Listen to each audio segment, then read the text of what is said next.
That would help. That would help. Just checking in, everyone, that we can hear. Everyone can hear us now. Audio is fine. Awesome. Cool. Yeah, thanks a lot for tuning in this evening, guys. I'm joined with Ridwan Hannan from One Path Accountants, tax strategist. What would you call yourself? Tax advisor. Property tax advisor. Property tax advisor. Business tax advisor. Yeah, we do all small business, all types of work. Digital tax. Cool. We've got the government that's always trying to steal our money and extort us. Yeah, they're giving us some back this time. They're giving us some money. We don't even have to shake them down. Good when you don't have to shake them down to get the money back. But yeah, so it's important that obviously this time of the year that you try and protect yourself from being rolled from the government and the ATO. And it's a bit different this year. Obviously, we didn't have a budget update in May. It's now first week of June, and it looks like we won't get one until October. That's actually when they've slated for the new budget to come down, obviously due to the COVID measures. So yeah, we have a lot of updates today, but that might not be specific to what's going to occur in the budget for the coming year, and it'll be a compressed budget because this budget will come out in October, and then we'd expect the next budget for 21 onwards would come out in May again. Yeah. So you might have an interesting budget actually this year, be a little bit different to last year, where they were looking at a lot of not stimulus packages. They were back in the black, quote unquote, but that's well and truly red now, unfortunately. 440 billion with the stimulus packages. So. Yeah, it's slated to be about 360, maybe another 100 out of that afterwards. So it'll be interesting. Yeah, I was thinking about it the other day, and I said it on, I think it was Facebook Live the other day.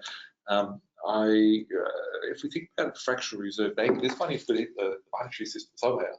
And if you think about fractional reserve banking, potential that this $300 billion could turn into $3 trillion worth of lent out money. Yeah. So there might have been an article that everyone saw in the papers a couple of days ago where the concept of inflation was, I think, quite simply and nicely put. Do you remember the article? I'm going to send it to you. You sent a few. Yeah. So essentially, where they've been dousing the economy in quote unquote stimulus petrol, and at some point the match is going to light it all up, right? And so you have a lot of inflation. So yeah, listen, I read it out last night. Yeah, so which is good, right? So well, not good, sorry, which is obviously something that you've been talking about for quite some time, but whether it occurs or not, it's difficult to tell. However, it's certainly something that a lot of economists have been talking about over the last 10 years with what's happening in America. Yeah. But now it's all condensed to the the globe. Yeah. It's going to be very interesting. I reckon the IMF will come and save the day. The IMF will come and save the day. Where they're getting their money from, to be honest. Well, they're just printing it like everyone else. It's great. Wish we could print some money like that. But yeah. With it, guys, I just want to get us some slideshows happening. So with it here, we'll move over to slideshow territory. Just confirming if everyone can see this. I'll just do a technical support here. Just confirming everyone can see the update, the slides here. If someone could just flick us text and say, yep, you can hear it, that'd be great. Sorry if the sound's bad, we'll maybe talk a little bit slower. Maybe. I'm using my old laptop because I snapped my new one in half. So yeah. I was driving a truck and I had my arm on it. I accidentally snapped it. It's crazy. It's like an iPhone at Ben. But I'll leave it over to you. Yeah, right. Okay, so for those of you who can see the slides, we've got a quick update today. There's a few slides, to be totally honest, because I just wanted to go through a number of different things. We'll quickly go over the lack thereof of a budget, a little bit of information for property investors. Time and tax, investing takes time, is a topic I've covered before. Some updates we expect to see and come. People have been talking about it. COVID stimulus, and then obviously that last little bit, which Nathan will probably get into, is how the short-term stimulus is going to affect us. Is it going to be long-term pain, or is it going to be long-term gains? I thought it'd be an interesting way for us to wrap up to talk about that. It's amazing. And I've got here some questions as well. So maybe if you guys have some questions, we're only working from one monitor this evening, so we can't even see any of ourselves on the screen at the moment. We just got the slideshow up. So maybe if you guys have any questions, if you'd like to just leave the questions in the question box and we'll come and answer them. I've got a list of questions that the community has sent across through. I've got 2 pages of them. I'll ask you to explain them as well. Yeah, I've just had a lovely math session here, and I had a question for you from that as well. So she's watching on here tonight as well. So maybe the first slide, we'll get onto it. There we go. Here we go. So the 2020 federal budget has been delayed, as I mentioned. The budget has been delayed until October. Now, what we can expect, I think, is majority of the budget is going to be COVID related. Fortunately, unfortunately. To date, we've had $250 billion worth of spending, which has been legislated. And depending on a couple of different measures, that's about 10% of the GDP, which is huge, right? So it's just gigantic. Like Australia's never had stimulus packages such as wage subsidies or JobKeeper. Settling for the rich, guys. Settling for the rich. It's great. And we've had cash flow boosts. We've also had the instant asset write-off. And it's massive. And I think earlier on today, which I'll get to a little bit later, they said that there was going to be some more new home stimulus.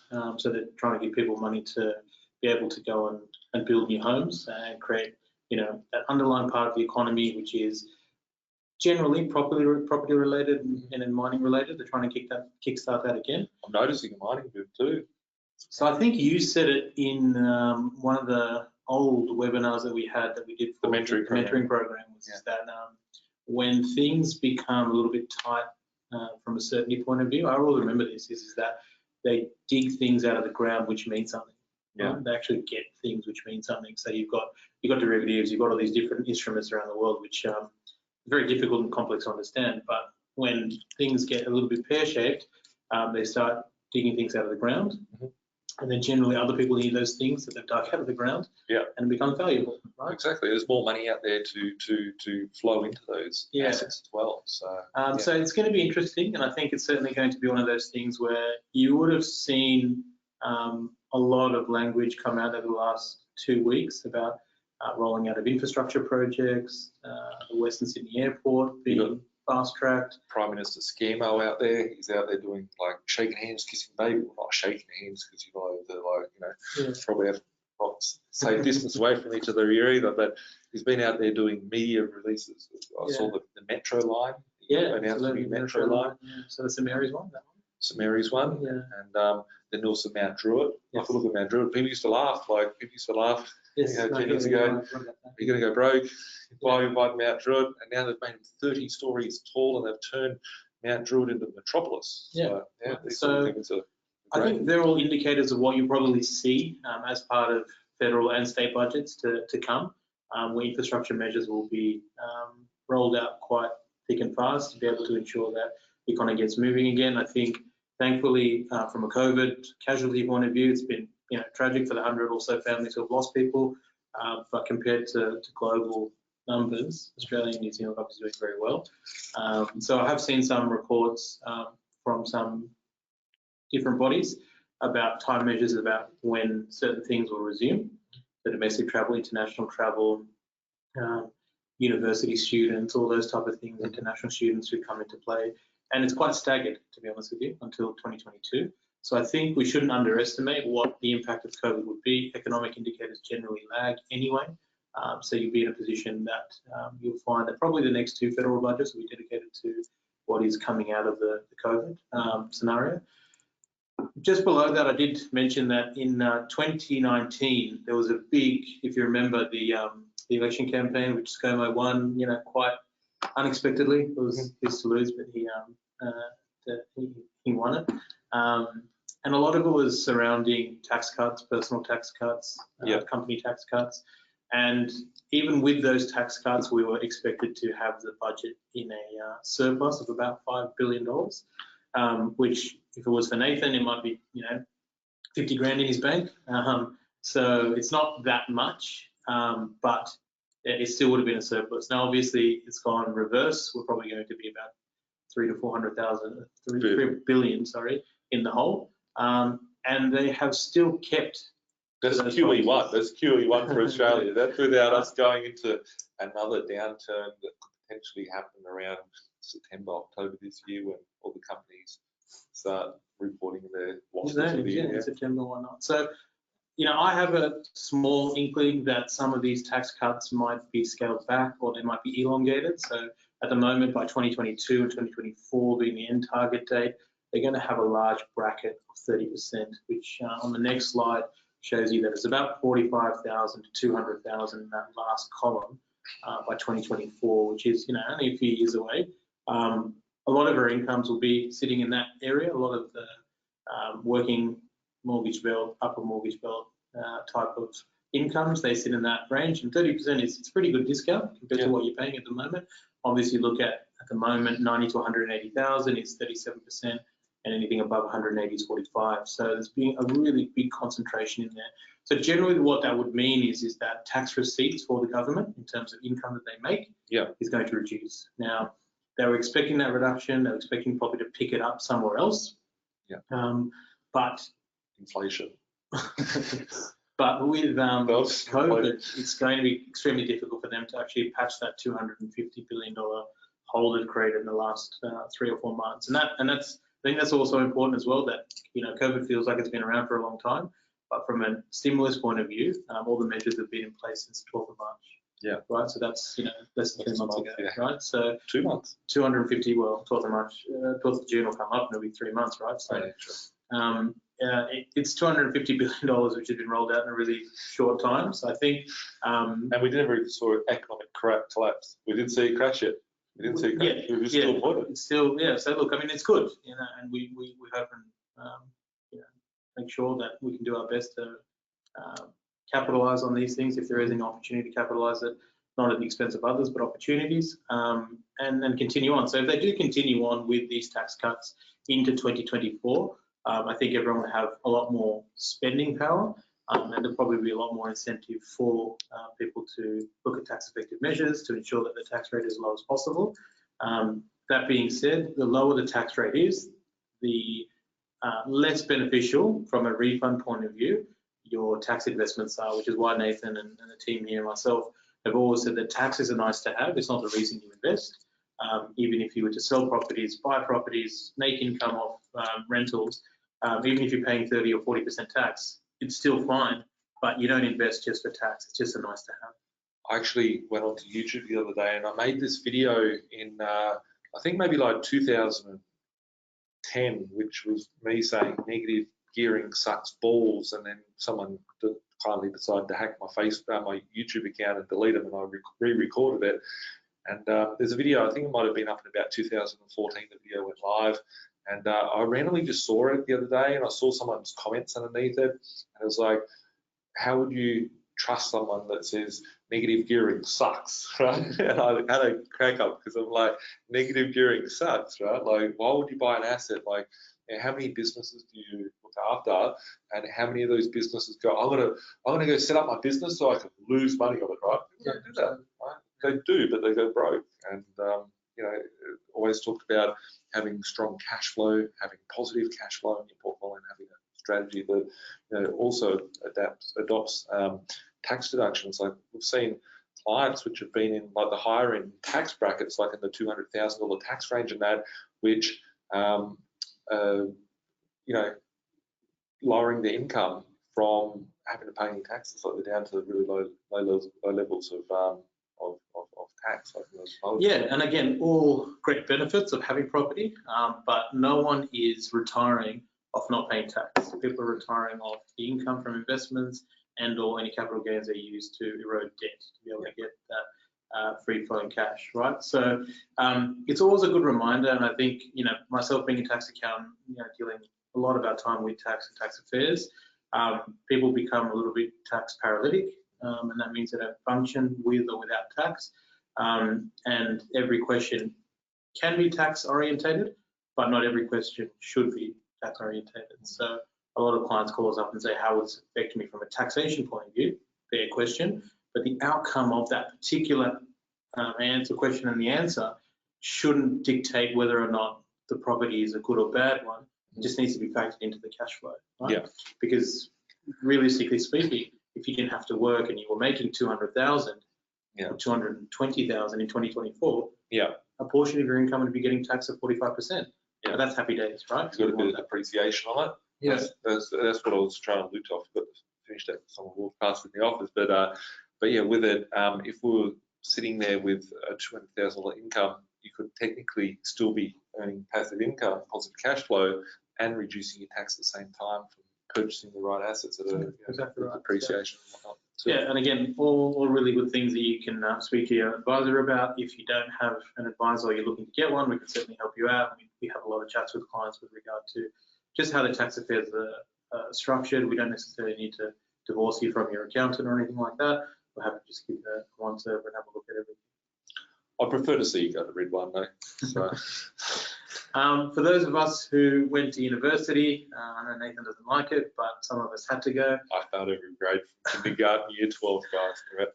So I actually label it wrong. It's actually HEX. It's health repayment. So HEX and health are the same, or they've been replaced with each other, synonyms for each other. So essentially, this is the first year that we have a new minimum threshold. So if you earn over 45,880, you have a 1% repayment rate. Previously, it was a little bit higher with a 2% repayment rate. Now, if you earn over 134,573, you'll have a 10% repayment rate, which is pretty high. So for those people who have trusts or businesses or they're earning passive income, just be careful, because if you distribute to someone who has a HEX debt, essentially you're increasing effective, not real tax rate, or the repayment they have on the tax side of things, by an additional amount with HEX. So it should be something that you look at. Obviously, HEX and HELP are debts which index every year, and there's a move to have those minimum repayment amounts in place despite any income means, but that hasn't passed yet, hasn't got royal assent. So at this present moment, you've got these new repayment schedules in. Just as a note, I have seen a couple of clients over the last probably 12 months, maybe a little bit longer, where the bank are asking them to pay off their HEX debt, right? So if you do have a large HEX debt, which I do, it's one of those things where it's good to chip away at it. There used to be discounts paying it early, but it's not. So if you can get rid of it, great. Otherwise, when you're completing your tax declaration form, if you have a HEX debt, tick the HEX debt box, such that when you come to do your tax return at the end of the year, you're not with a big bill. It'd be cheaper to repay it once hyperinflation is, mate. But I find HEX really interesting, right? Yeah. Sorry to digress, but you go to school, you're still a kid, right? You don't know what the fuck you're doing when you're like going to uni or whatever, and you're allowed to go get yourself in all this debt, right? But why don't people allow them to go and buy a house or do something that's going to look after them in life? You want to check if everyone can still hear us? Yeah, let's just do a check-in. Everyone can hear us, can see, slides are good, can see it, slides, tax 2020, quick play from start left corner, bulk land in New South Wales, wrong slide is being displayed, can you bring the page up? I don't know what half of that means. I don't know. That's the very last one. Still on the first slide. Oh, maybe you need to press play. Oh, okay. Whoops. How do I press play? I think we're playing. Are you screen sharing still? Yeah, we're screen sharing. Can everyone see the slides? The HEX repayment slide? Are we on the HEX slide, guys? The slideshow's not working. That's great. Slideshow's not working. We went to all this trouble to get the slideshow for everyone, and it's not working. Can anyone see the slideshows? See the HEX slide. There we go. Still on the first slide. Somebody says go to the bottom left-hand corner and press play. How do I? What's that one? Can you see it now?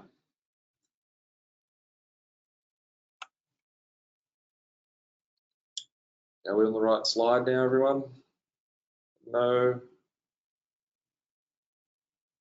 It's giving us text down the bottom here. Wow. That's right. We'll send these to everyone. We'll send the slides over to everyone. We'll send the slides over to everyone. So I'll do my best to narrate them the best I can. So the next slide, even though, here it is. What's that? start or pause sharing your screen. I think you're on. Oh, okay, maybe, yeah.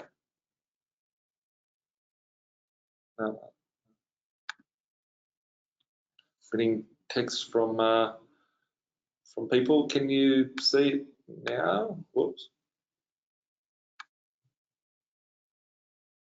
Whoops.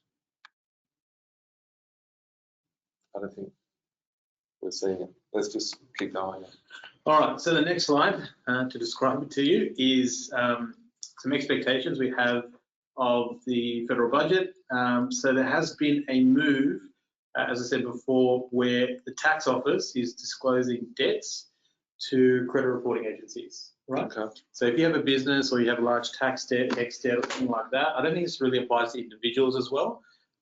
There is a way for the tax office to disclose, if asked or under some sort of arrangement, that you may have a debt with the tax office, which could impact your borrowing capacity, right?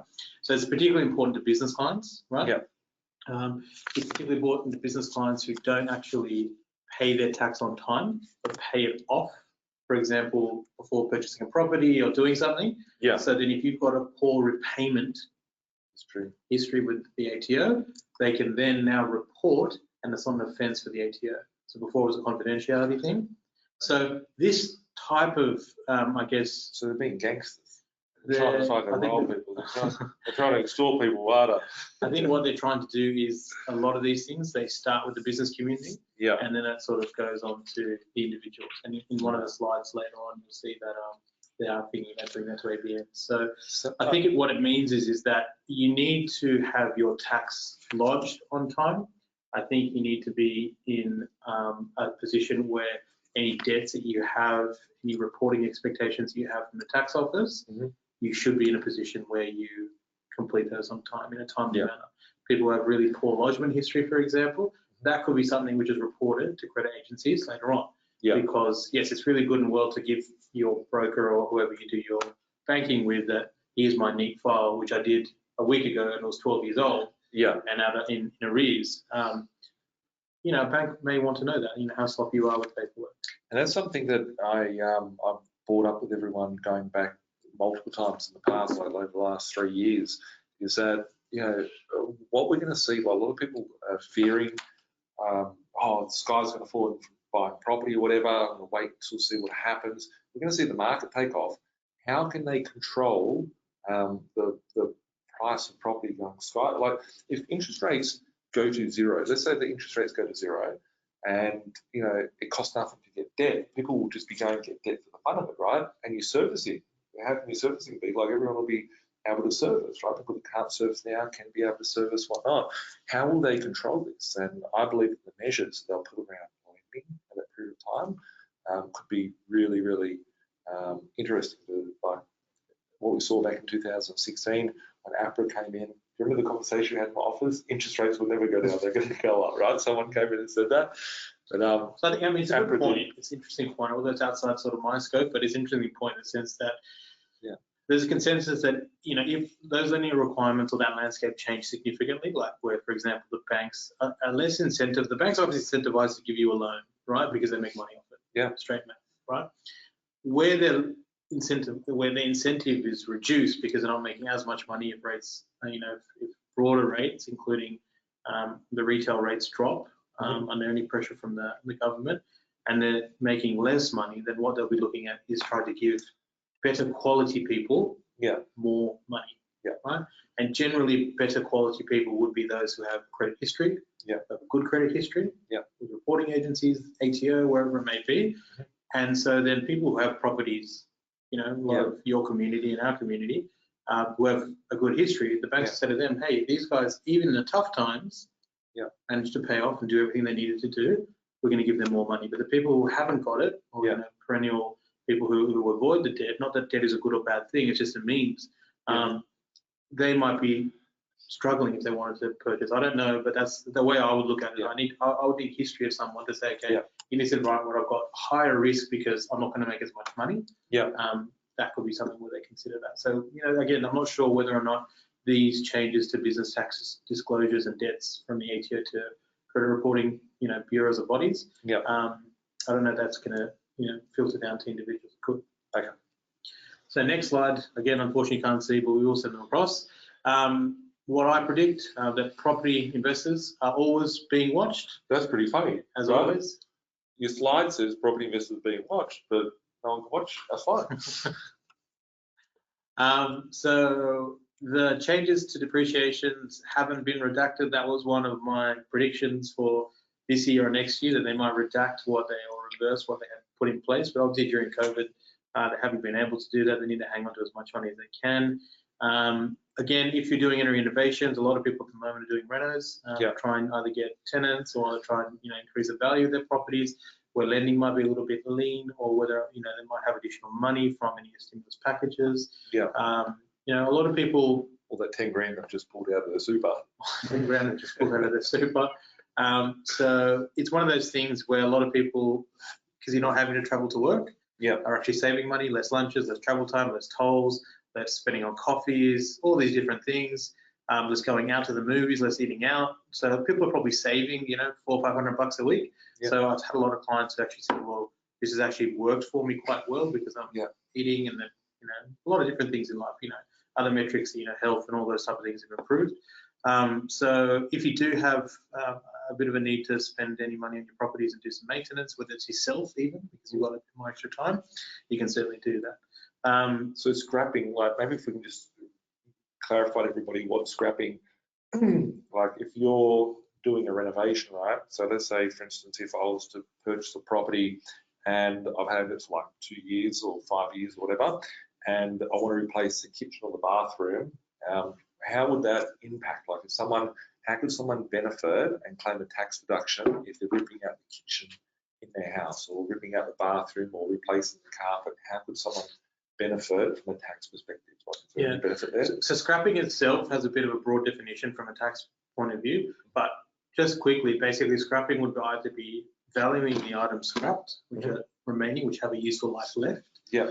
So if you bought a fridge, if you bought a tabletop which is 6 years old, but on the tax card it lasts for 10, but you scrap it early. Yeah. The remaining value you get to scrap, because that's depreciation you've missed essentially. What about if we bought like a property that's like, we bought a property 5 years ago, and we want to rip out the kitchen? Yeah. It's only a new kitchen. So the cost of actually ripping out, disposing, getting rid of that kitchen is actually deductible, right?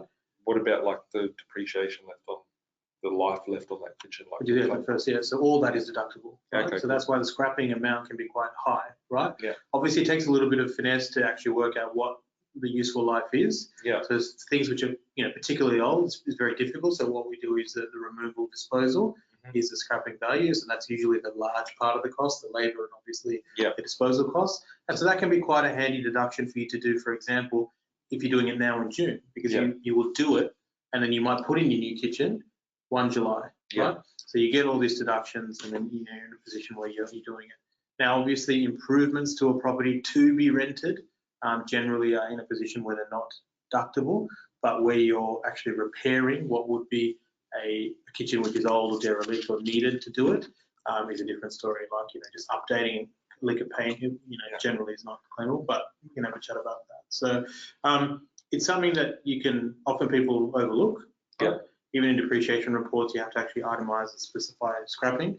Otherwise, they might not consider it because they don't know what the costs of labour and certain things are. Yeah. So it's always interesting just to have a chat. And I get a lot of clients who say, look, what do I do with this? It costs me X to dispose it. Tipping is expensive, right? Yeah. So it's something useful that you could often, might overlook. So my scrapping fees are usually 5 litres of petrol, a couple of matches. Your scrapping fees historically have been cheap cars.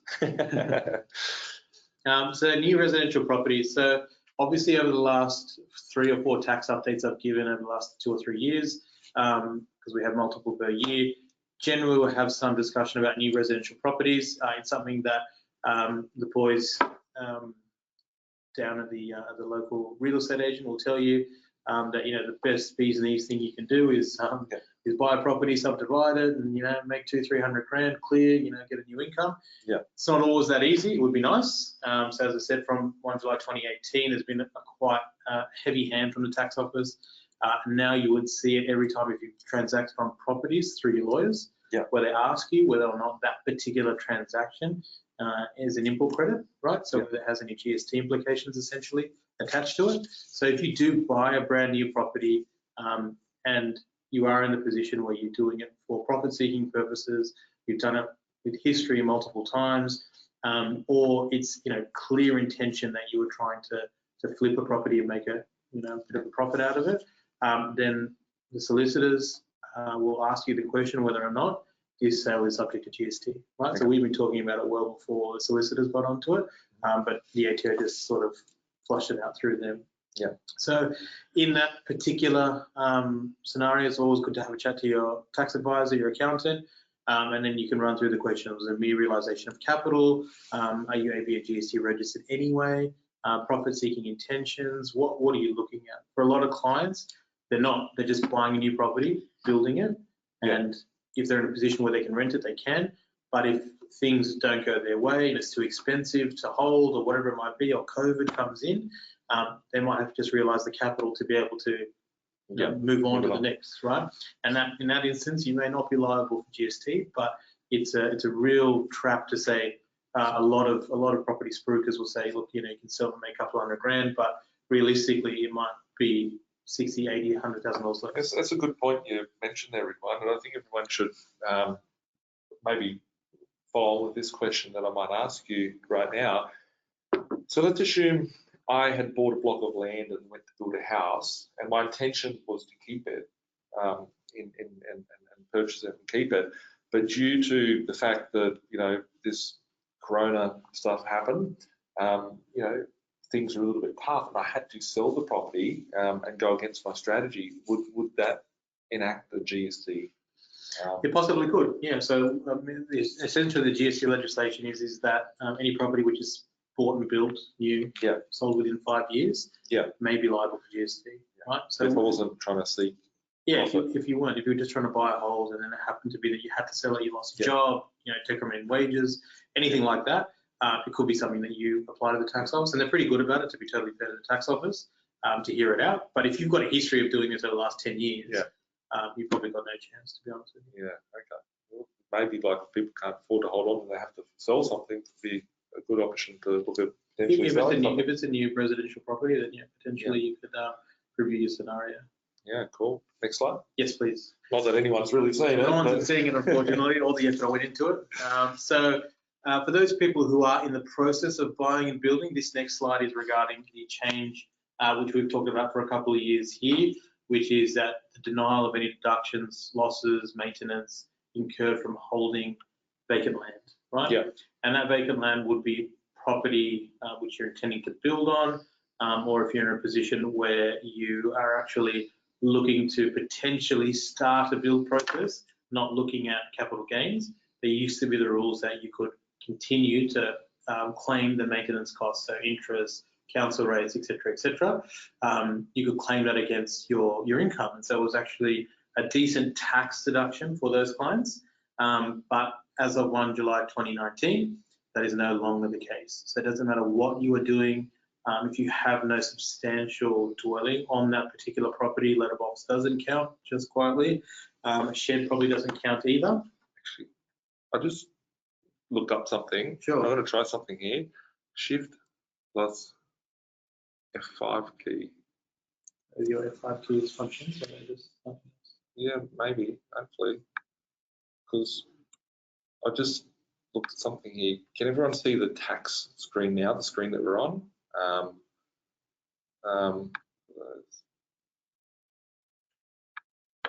That's a good question, Dragan. Yeah. I'll answer that. I've got a question here. Take it out of full screen mode. Oh, wait. I think this is where we go. Play from current slide. I think this is what we need to do at the time. Just confirming if we can see it all now. Aaron, if you could text me and let me know if that's working, that'd be great. I've got lots of text from you, but as we were. Now it's working. Yeah, it's working. All right, great. Everyone can see. Cool. So my beautiful slides are up. So vacant land holding costs are now enforced in the sense that you can no longer hold vacant land.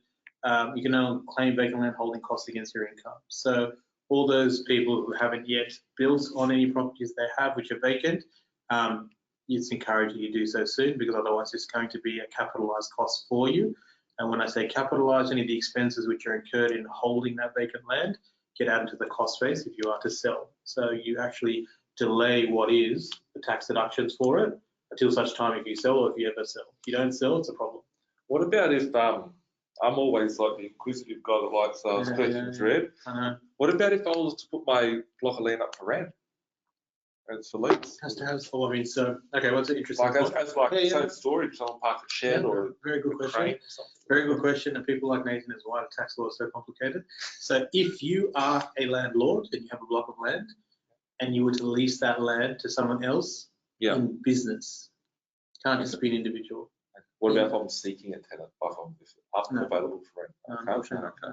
So if it's in business, you then need to know the ultimate use of their intention or the ultimate use they have for the land. Yeah. And if it's genuinely, grazing, whatever it might be, storage, et cetera, then you can do that, right? There's certain exceptions to that, individuals, SMSFs, partnerships will be impacted by the rules. Companies are not, but it is a big one. So if you haven't built on your land or if at the moment it's still vacant, looking for an OC, looking for a tenant, you've only got 27 odd days to get someone in there. Try to get someone in there so that way for at least a portion of the year you can claim some. Hit me up and I'll see if I can find you a tenant in time. All right, next slide.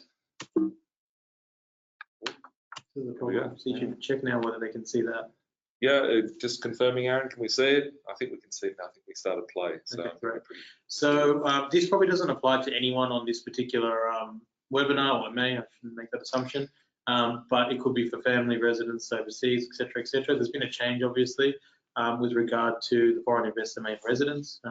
So essentially, if an individual that is a resident for tax purposes at the time of the CGT event is out of the country or is not a tax resident, then they lose their main residence exemption.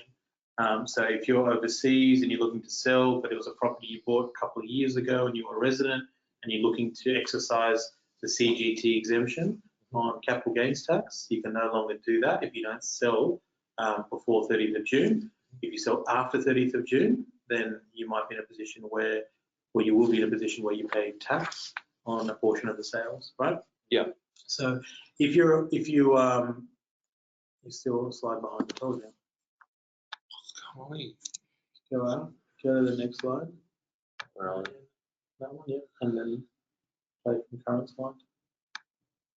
But it's showing everyone the we're still in this slide. All right, we'll just have to do that. That's okay. Let's do this. So if anyone does have this particular circumstance relevant to them, or they have family or friends or whatever it might be overseas, it might be a pertinent time. I mean, it's really tough because you've only got a couple of weeks to sell, but it is something that's important. So the difference though is if they come back and resume that property, and they were to sell it at that particular time, and that's underlined, so that those who are non-residents at the time of the CGT event, or the capital gains event, they should be able to fall in line to the old rules. So it's a quick one, but it's one that did come out this year, so I think it's something that people should be aware about. Cool.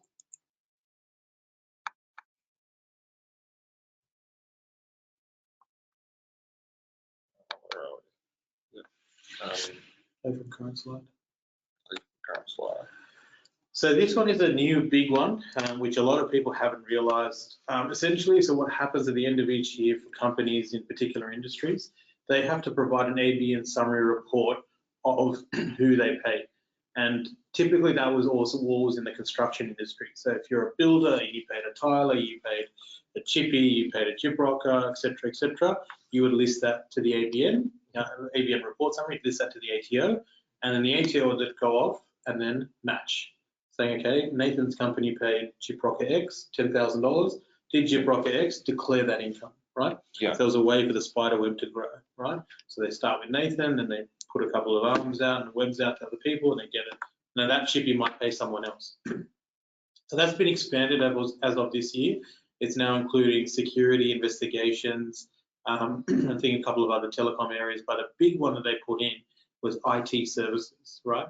So IT contractors have been huge over the last 4 to 5 years. They've been making pretty good money, anywhere between $600 and $1,200 a day.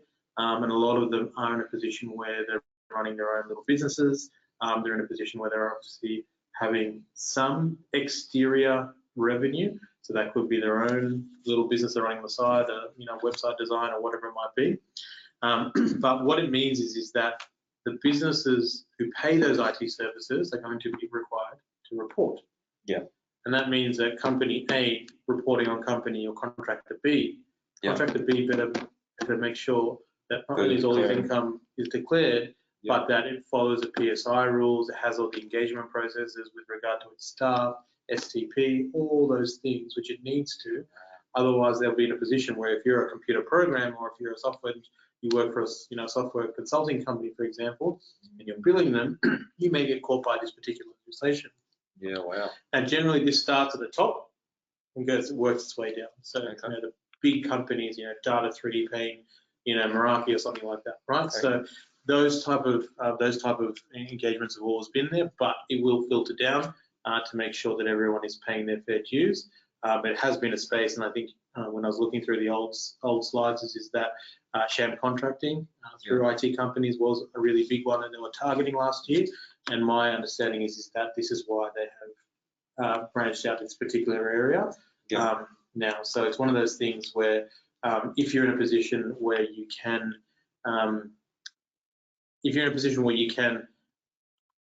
get other revenue and you can do other things within your business and diversify that income, great. But just make sure you're please claiming everything. So that would be really good. I've been told that we need to stay on here and play from here. Well, it keeps taking us to full screen when I push play. That's right. That's online computing.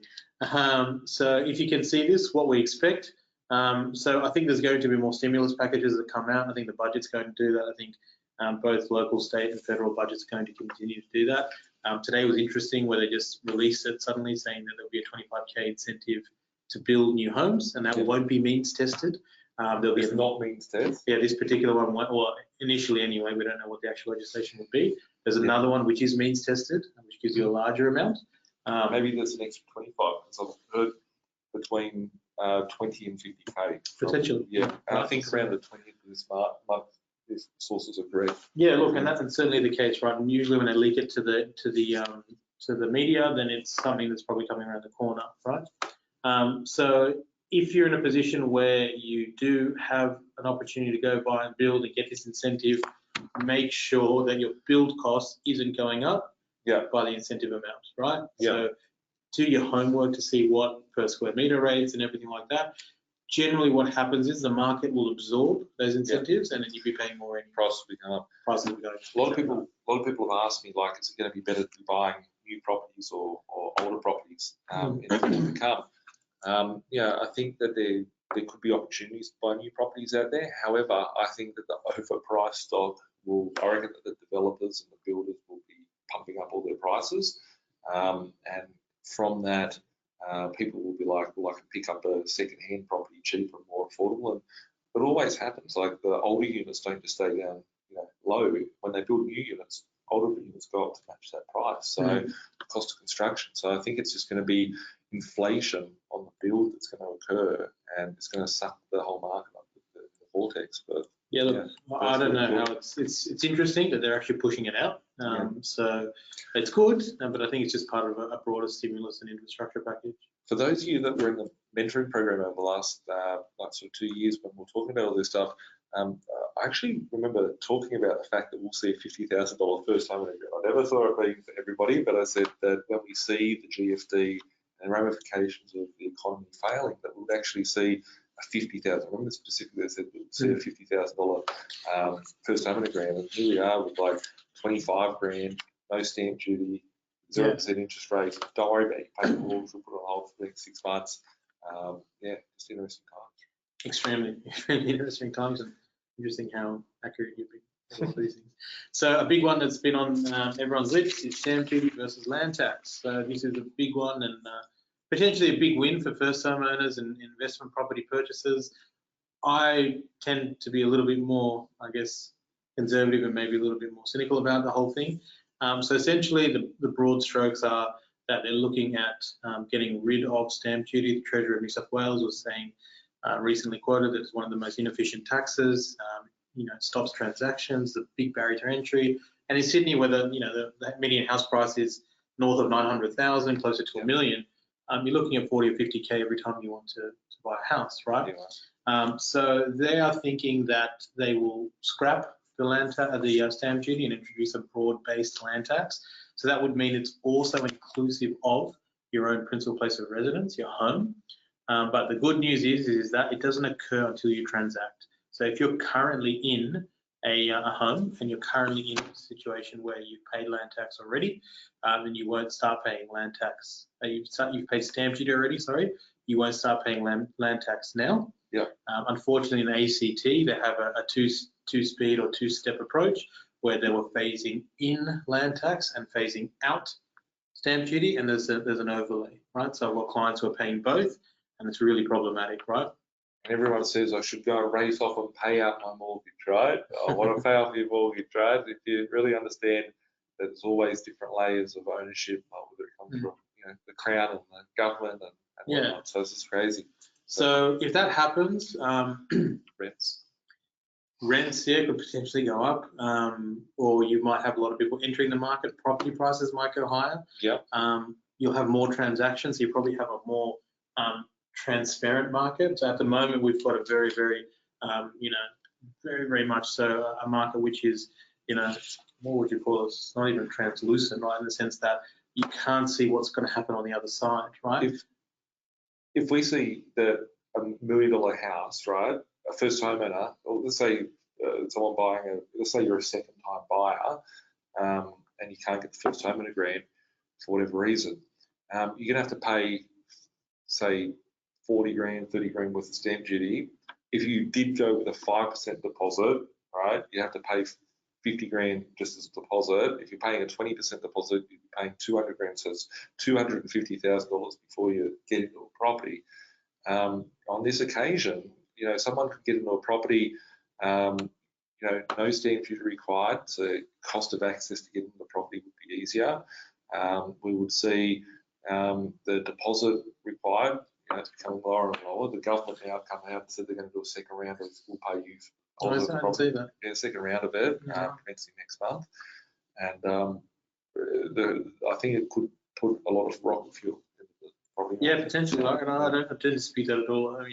Again, I'm quite conservative, but it looks like it's the way we're pushing people into these things, and it's more lucrative to do it. So one of the questions I asked was, with more transactions, do you get more lending changes where banks then go, okay, well, we need to now factor in that this person has to pay an additional 3 or 4 grand a year on land tax. Yeah. Does that reduce their borrowing capacity? Does that increase? How does it happen?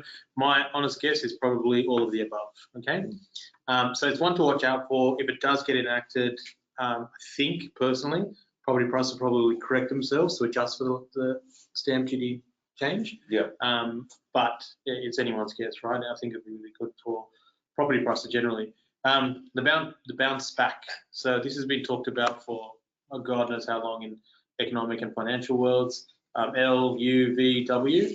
So this is more just for your own information. You probably know it anyway. So the L is what they expect is going to happen to Australia. So it's going to be a drop. And it's going to be a long, drawn-out recession with a slow incline back, right? That's the idea of what they want, but what they think they're going to get to. U is where you basically have a drop, small period of recessionary times, and then a pretty steep but measured inclination back up. Yeah. V is hardly touches and everything goes back to normal. It's like some of the share market now. It's pretty much pre-COVID. So that's why people are thinking that it's going to be happy days for a long time, or might not be happy days. Until reporting comes and it's going to look like a W. And that's right. So Nathan's got it in one. So W is where it goes up and down and up and down, and I think it's going to be somewhere between L and W, right? So are you talking about property, or are you talking about the economic conditions? Economic conditions. Yeah. Economic conditions. Property is always property went down in 2017. That's when the market fell. Like 3 years ago. It's been recovering since. So I think that the only difference now is that there's very few transactions. So as I said before, that the market is kind of had a floor put under it. You've got a bank holiday. You've got transactions being quite low. So in terms of how the property market's being affected, I think it's quite, difficult to tell. Yeah. Good or bad, time will tell. But at the end of the day, you're in a position where, if you own property and it starts to skyrocket back up for whatever reason, if it does, I think it's going to be pretty hard to get into the market. The banks will be a little bit conservative when they give money too. I think that's going to be the biggest thing, right? This market, as we go through, remember about a year ago, I said debt will be the new asset. Is that right? I do remember that. It was pretty funny at the time. And if we look at it now, debt is becoming the asset. The security that you can attach to that debt, it will become harder. I think it was you. He owns the most debt wins. Exactly. I said that. He owns most debt wins. Yeah. And other people might laugh at me and all that sort of stuff, and that's fine. But, it's important to understand these trend lines and what's happening out there and what all these sort of stimulus measures and controls occur for sure. around the market. So. For sure. Now, last couple of slides, hopefully you can still see all this, is tax. I always have a saying, it's a fact of life, but so are a lot of things, and we tend to whinge a lot less about those things compared to tax, but it is a fact of life, something you have to do, something becoming more and more stringent. The MyGov system, not great, but still works probably better than what it was 5 years ago. So a lot of your incentives, a lot of your, what are they called? Assistance packages in terms of family tax benefits, etc. They're all tied to your compliance in tax. So more and more and more, the less compliant you are, the least likely you're going to be able to get those particular assistance from the government. So it is important to be there, but my first dot point is that it should be focused, but it shouldn't be something that makes you paralyzed, right? I've seen a lot of clients miss opportunities, lose opportunities because they're not sure about the tax implication. If you're a client of mine and you haven't got through to me, and that's the reason why you missed it, I certainly apologise. But it's probably underlying factor that it is part of it, but it's one of those things where you should be confident on the nature of the property. And tax is something that we bolt in and we talk about every year. But at the very most, it can only ever be 47%. Right? So you still got some of it, right? So don't be paralytic about tax. I think it's good to have a positive view on it, and that you can be tax effective and structured well. And that doesn't mean that you just focus on that. Overclaiming and unsubstantiated claims, they do follow you. And I'm honestly saying that because I've seen it more and more in the last 2 or 3 years, where the tax office is very, very good at matching data, matching systems, matching information to be able to say whether or not, actually I had a pretty good one where the tax office called the company and said that your employer has claimed this. Did you authorize this? The company said no, and they audited them straight away. Wow. So it's one of those things where they're becoming a little bit more, I think, transparent in the sense that we're using all means available to be able to ensure tax compliance. And it's a really bad thing. You don't want your employer getting a call saying that Nathan's claimed haircuts, right? And it's just not a nice thing. The last point there is, which I raised earlier, ATO debts and credit reporting agencies. I do believe that your tax compliance is going to be part of a credit report in the future. So if you have really poor compliance or constant audit problems or large debts which you're not paying off, I think that's going to be something which comes back to you. Oops. So back for a second. Oh, wait.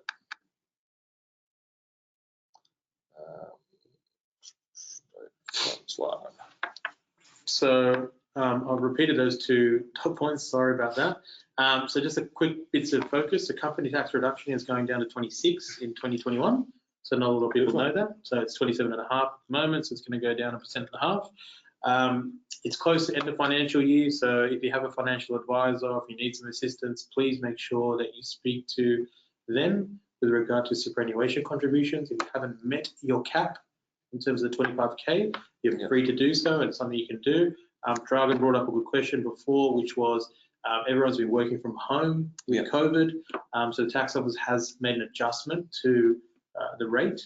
So now you can claim between 52 and 80 cents for every hour that you're at home with working from home, and that includes expendables. So you could have laptops, equipment, purchases that you've made with regard to screens, etc., etc. What about like your fridge? Yeah, unfortunately, no. So that's incidental. So you still need your fridge if you want. Right? So But true. things like heaters, potentially you could do. If you were to buy new table, desk, chairs, you might be able to wrap up a little bit of a home office. And those things are claims that tax office is expecting, so long as you're not putting, your $28,000 home theatre through, you should be okay, right? So you've got two parts of that, which is the hours that you've actually consumed at home, running all your house, and then obviously any equipment and purchases that you've made with regard to setting up a home office.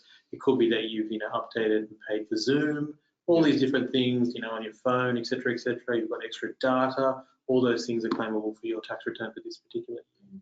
Okay.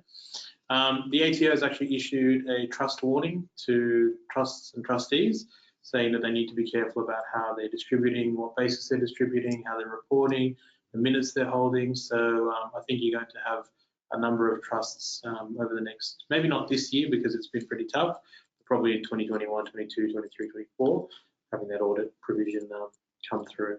They're going to be putting everyone on JobMaker, setting them to work at the ATO. They'll be like, right, you're going to come work for the gold. You're going to be at the ATO. They're going to have more debt collectors there in the future, you're right, guys. You're wrong. And I think the government departments who are going to be monitoring the next part are probably going to be the most employable people in the country. So COVID stimulus, be careful of any breaches. So if you've received cash flow boost, JobKeeper, if you've accessed your super early, or you've taken up the instant asset write-off, 150K, and the last one there is a big problem for people buying luxury cars. If you've done any of those things, please get your wordings, get your preparation, get your defences ready as to why, right? So they did have a pretty interesting article last week in the paper saying that over 40% of the super releases were being spent on consumables, entertainment-based, not actually eating Maggi noodles, but actually going to the pub or this or buying alcohol, as in buying alcohol and all those type of things, right? So they always ask you questions, and those questions can be held against you. So make sure that, to the best of your ability, you're answering those truthfully. Or if you think something were to come, like I've had a couple of clients, unfortunately, a number of clients, unfortunately, who have had to access super, who have been in a position where they've obviously lost their jobs on JobKeeper, JobSeeker, etc. Or in some particular cases, clients who are employing people who have received cash flow boost. I had a client who's actually not entitled to cash flow boost, but they have a different withholding element. They got cash flow boost, right? Okay. So we had to explain to the client that, look, you're not entitled to this. We call the tax office up and they rescinded the amount, right? Okay. So, not often that people are happy to give money back, but it will come back eventually, right? So instant asset write-off is a big one as well, where just be careful what you're buying and what you're reporting to make sure that you don't get any audit. So what do you mean by the car luxury vehicle tax? No, not luxury vehicle tax. Instant asset write-off is basically any asset which is usable within your business. That could be a vehicle, that could be, if you're a doctor, ultrasound or something like that. Yeah. If you're in property, it could be a big massive TV to display on, right? Yeah. So any of these assets up to 150,000, you can instantly write them off, meaning you reduce your taxable income by 150 grand. It's huge. But so if you bought 10 cars with 150 grand each of the fleet cars, you can claim the $1.5 million. So long as you're in the car fleet business, right? I bet if you needed 40 staff to get around appointments or something. So depending on what type of cars they are. So in that particular example, they all have to be commercial vehicles. Yeah. If they are luxury cars or personal use cars or part-pass personal use cars, they have the limit, which is about 60 grand. Yeah. So you just need to be careful. A lot of clients have said, they've spoken to other friends, and they're writing off $150,000 BMWs. So no Porsches or Lambos there, right? You can, but only up to a certain point. Okay. What have we got here? This one here, I won't talk you through because it's the same example that I've given for a number of years, but essentially it just goes through a brief set of circumstances that if you were to sell a property for 770K, technically 70K of that brand new buy and build belongs to the GST element and is payable to the ATO, but obviously you get to offset any GST you paid along the way. Could be to the build, could be to landscapers, could be to concreters. And that might, in this example, the build may have cost you 440K. So that means you're meant to get 40K back. So your net outflow is 30K, right? So you've got to be really careful with that because a lot of people are getting sucked into buying builds purely on the basis of a 1 year, $200,000, $300,000 turnaround. And that could be true, which is great. But if it's 200,000 less Yeah. 30K, Yeah. that, you know, It's that, 170. that may have put you over the edge to not do it, right? Yeah. So at a point in time, could have worked. At a time now, may not work. However, just recapping beforehand, if someone was, disadvantaged financially at the moment and they sold it and it wasn't their intention to make the money. It was their intention just to hold that property long term, but now they can't do it. Yeah. There's certainly a provision with the ATO to be able to say, look, my intention was to hold it. Yeah. I can't do so. Can I exempt it from the GST? And that could be the case. Okay. Or if you can manage to hold it for 5 years plus, you can sell in the 6 years, there's no issues for you. Yes. And that's pretty much it for me. I've been talking for a long while, so I apologise, and I hope everyone found it beneficial, and we'll try to get through some questions. I'm just going to go back, turn that screen off and get ourselves back to the questions and put our heads on here instead. So just going to go through the questions. Any questions, guys, feel free to shoot them over, and we're going to go through some of them now for you for Ask Me Anything. So question is benefit to getting, how do we make this bigger? This appeared bigger last time I did a webinar. Questions?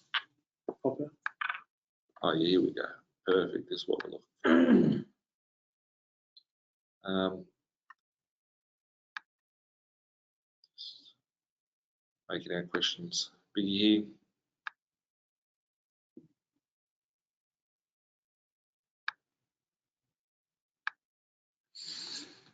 Don't ask Nathan for IT support, just quietly letting everyone know.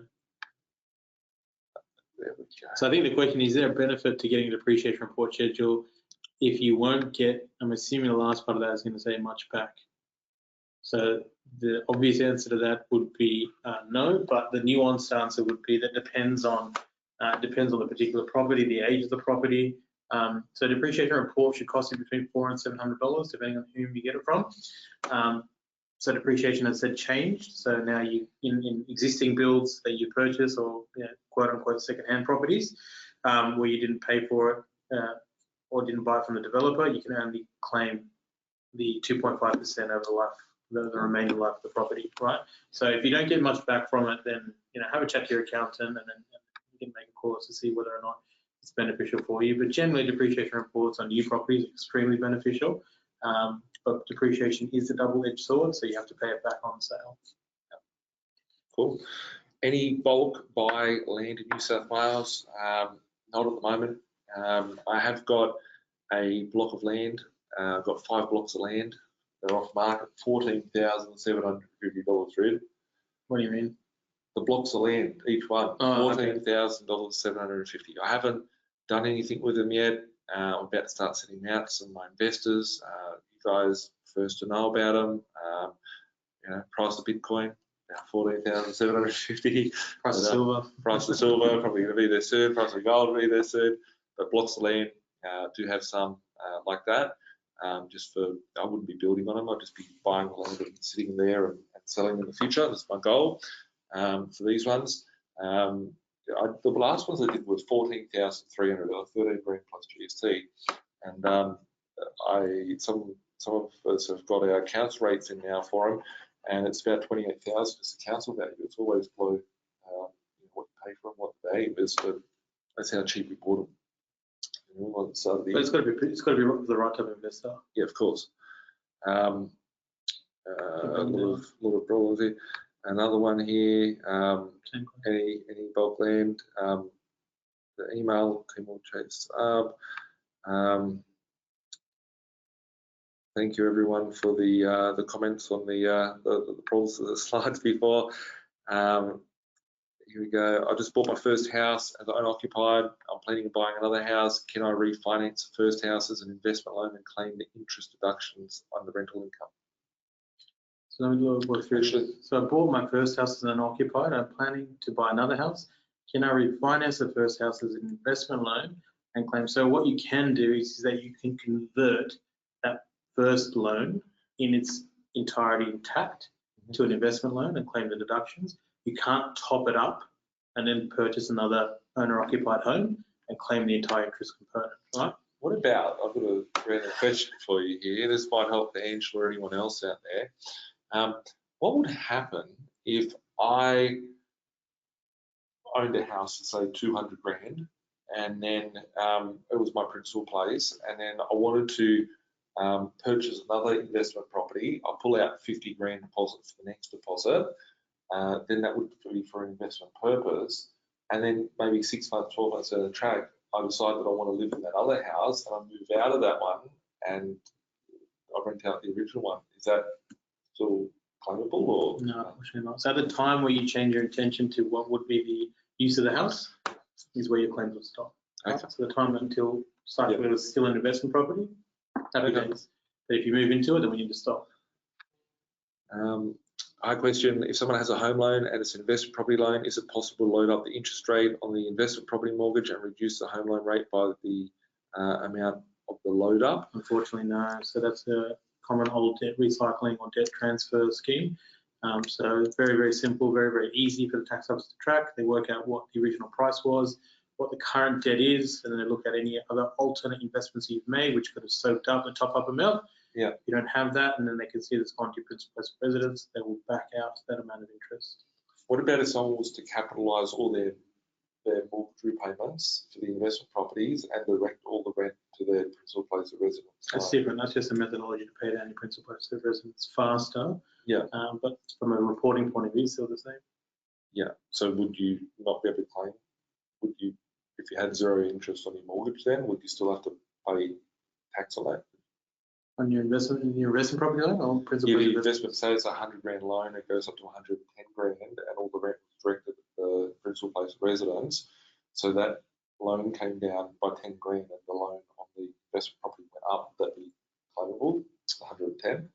Assume you could capitalise your interest. Yeah. Theoretically, yeah, but I don't think you can capitalise interest like that anymore. I believe so. If someone wants to talk about that from a finance side of things, maybe hit up the finance team and see. There's different ways of structuring it. But if that's claimable from that side, case by case scenario, I guess. What have we got here? Lots of slides, little slides. Everyone's saying a slide stuck. No. Keep asking questions through. Let me read some of those ones. I've got lots of questions, but I know there's a lot of questions that came through at the same time here. So, just wondering if you have a bunch of properties that are positive geared, but your tax income has come right down under 50K. How would you go about your next purchase? As I've been keeping my tax low on the last few years. From James.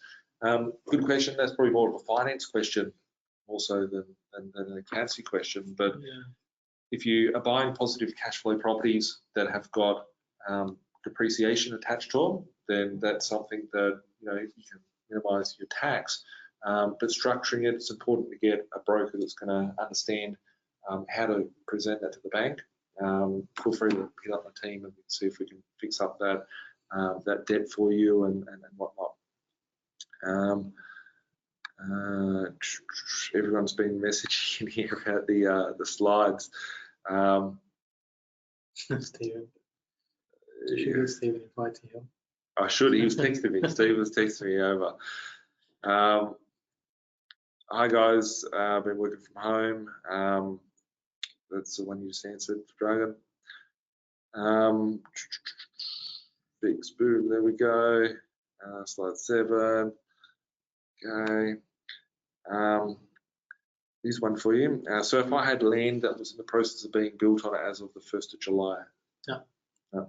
Unfortunately, Tim, it's not something that you've had the claim in the previous years, or you would have had the claim in the previous years, but going forward, unfortunately, you cannot claim the holding costs on that property. Luke asked, hey Birchie, if they remove stamp duty and bring it as annual land tax, will this tax be tax deductible on an annual basis? So for your principal place of residence, no. But obviously for your investment properties, it currently is and will continue to be. That being said, the American system is that all the tax that you have to pay or council rates, etc., is deductible on your personal side. But in Australia, we haven't got there yet. So at this stage now, it probably wouldn't be deductible. Same way that stamp duty is not deductible. Cool. I just sent another message here from Luke. Hey, Nathan's wearing a shirt 2 days in a row. What's going on? Did you have a job interview or something? And need to check you're still wearing no flip-flops down there. We got the feet, no shoes at the moment, guys. But yeah, we had some new people start here in the Be Invested office today, or on Monday, and I wanted to keep the culture strong and lead in a certain way, and I just thought I'd wear a shirt and some pants, and some thongs as well. That's a good start. Yeah, so pants are always a good start in the office because we want to make sure that no one gets there. But I've gone to sort of like the old man thong here, so it sort of matches a nice suitish sort of outfit and whatnot. So it's kind of a bit different than the normal Archies that I'll wear. But I'm not a young person. it's just I like wearing shoes. Made a goal this year. Doesn't matter if you've got a wedding, a funeral, christening, whatever the case may be. I'm not going to be rocking up with any shoes. I'm just going to wear thongs. That's all I'm going to wear. Like, not even wear shoes. If I go bowling, they'll accept my thongs. I'm not going to be bowling. Right? Whatever the case may be. Not anyone's going to be bowling this year. But question here from Chris. Red, how about the purchase of equipment for homeschooling? Guess what? However. Good question, Chris. That's a good question, actually. I might take that one on notice, but theoretically, no, because equipment for schooling purposes was phased out a long time ago that you could claim it. But I mean, I think that's actually a pretty good one, to be honest with you. So I might take that on notice and come back to you, but my initial instinct would be no, because the actual predominant purpose for that is not to derive your assessable income. But I think that should be fair. But if you had to go and work from home due to the fact that kids are being homeschooled and they're not at work. Yeah, so then the cost for consumption of actually completing work would be okay, but not their work. Okay. Keep the questions coming, guys. If I buy a 3-bedroom house to stay in and rent out 1 or 2 rooms, what type of loan should I apply to maximise tax benefits, owner-occupied or investment loan? So there's 2 things. One is that the tax office doesn't really mind if you have an owner-occupied loan or an investment loan. It's not really a determining factor as to whether or not the eligibility to claim exists. That is probably more an internal bank issue, how you declared that particular loan. Obviously, owner-occupied homes have a lower rate generally than investment loan. Risk is higher in an investment. So if it was your principal place of residence, I would apply for an owner-occupied loan, and the rent is incidental, and the claiming of that particular interest obviously is incidental to those renting out the rooms. And from a taxation perspective, realistically, you're not overclaiming your tax, you're claiming a lower rate of interest because it's owner-occupied. Yeah. So you're doing the right thing. So I think it would be owner-occupied, especially if it's cheaper. GST is only when you sell a property, yes. Does it lessen the longer you hold the asset before selling? No, so GST is only when you sell a property, which is a brand new buy and build, which you've constructed and built and then sold within 5 years. So after the 5-year mark, the GST element goes to 0. CGT element is, I think, maybe where Stephen's coming from, is that if you hold it for 12 months or more, then you get that 50% reduction in the capital gains tax. But GST, that then expires at the end of 5 years.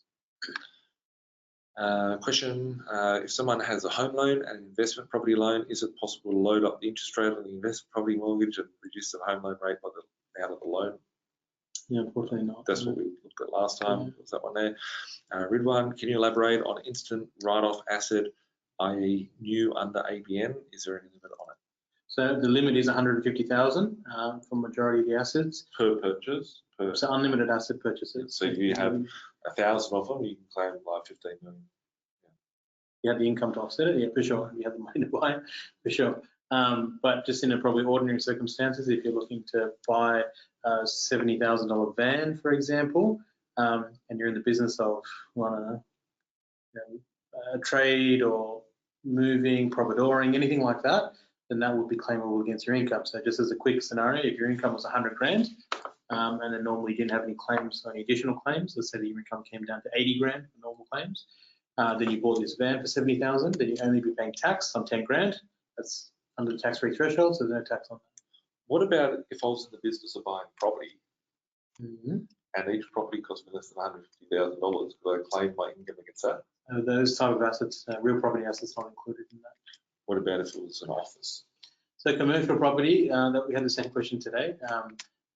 It'd be interesting, but generally, if it's on title, and it's got, say, a strata plan or something attached to it, then it would be considered on the broader realms of real property, so you wouldn't be able to do it. But if you bought like a storage container, right, to put on a property, 50 grand, you can do it. I think it's like shipping containers, like $2,000.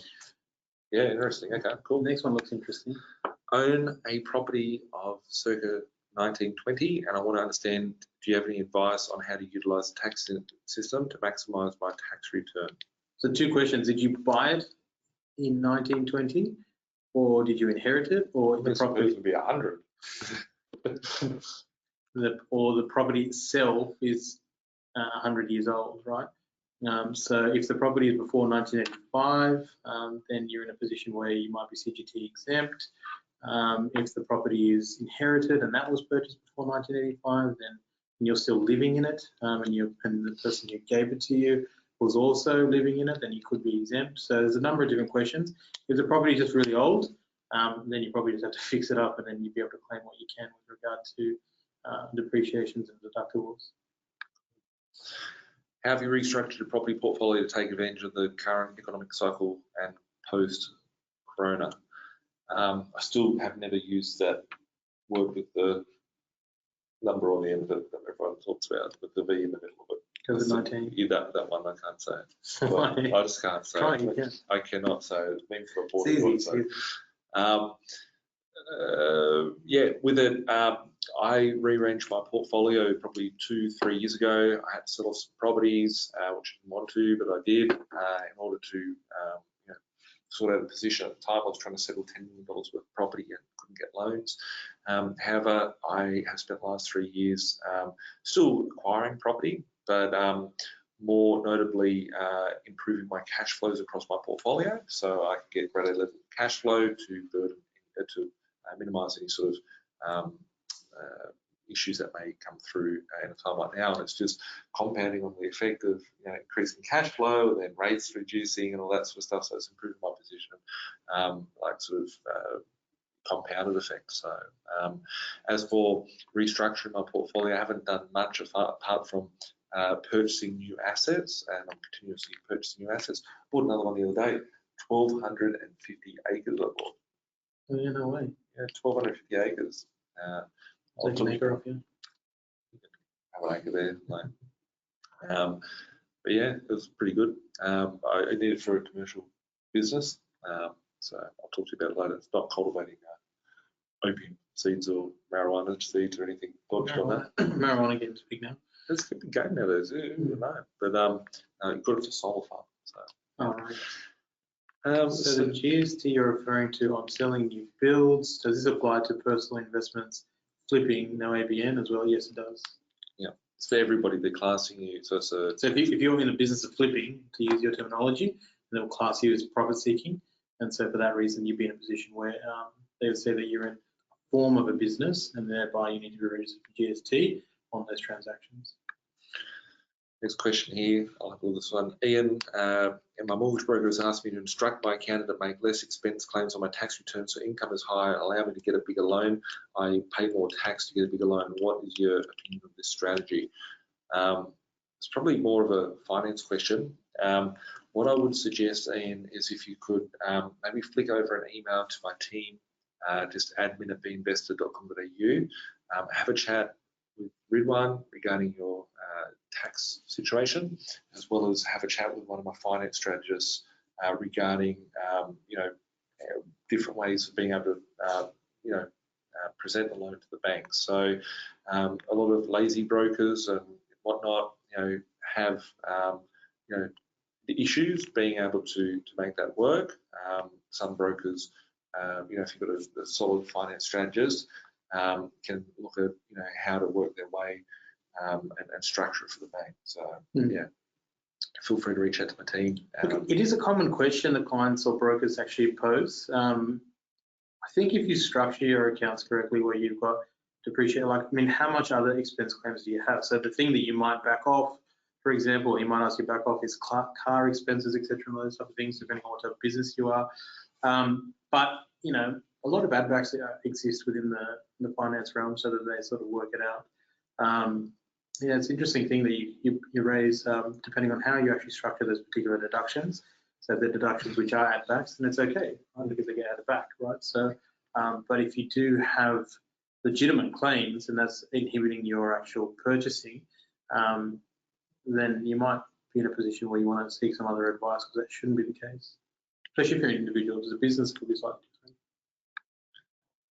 At what stage would holding cost apply or not apply to newly built residential properties? At what stage would holding costs apply or not apply to newly built? By claiming the tax maybe on the holding costs, potentially. So as of 1 July, it stopped, as we've mentioned. Yeah. For what stage would the holding costs apply or not apply? So on a newly built residential property, so long as you're renting it out, it's available for rent at market rates, you can claim, right? There's no problem. So as long as the terminology within the legislation is that it's a substantive or it's a structure, so it can't be like a shed, can't be a letterbox, can't be a demountable, those type of things, right? So if it's a properly built house, you've got it available for rent at market rate with an agent, it's not getting rented out, you still get to claim. Okay. Cool. So I've got a question here from Mel. I've got her position here.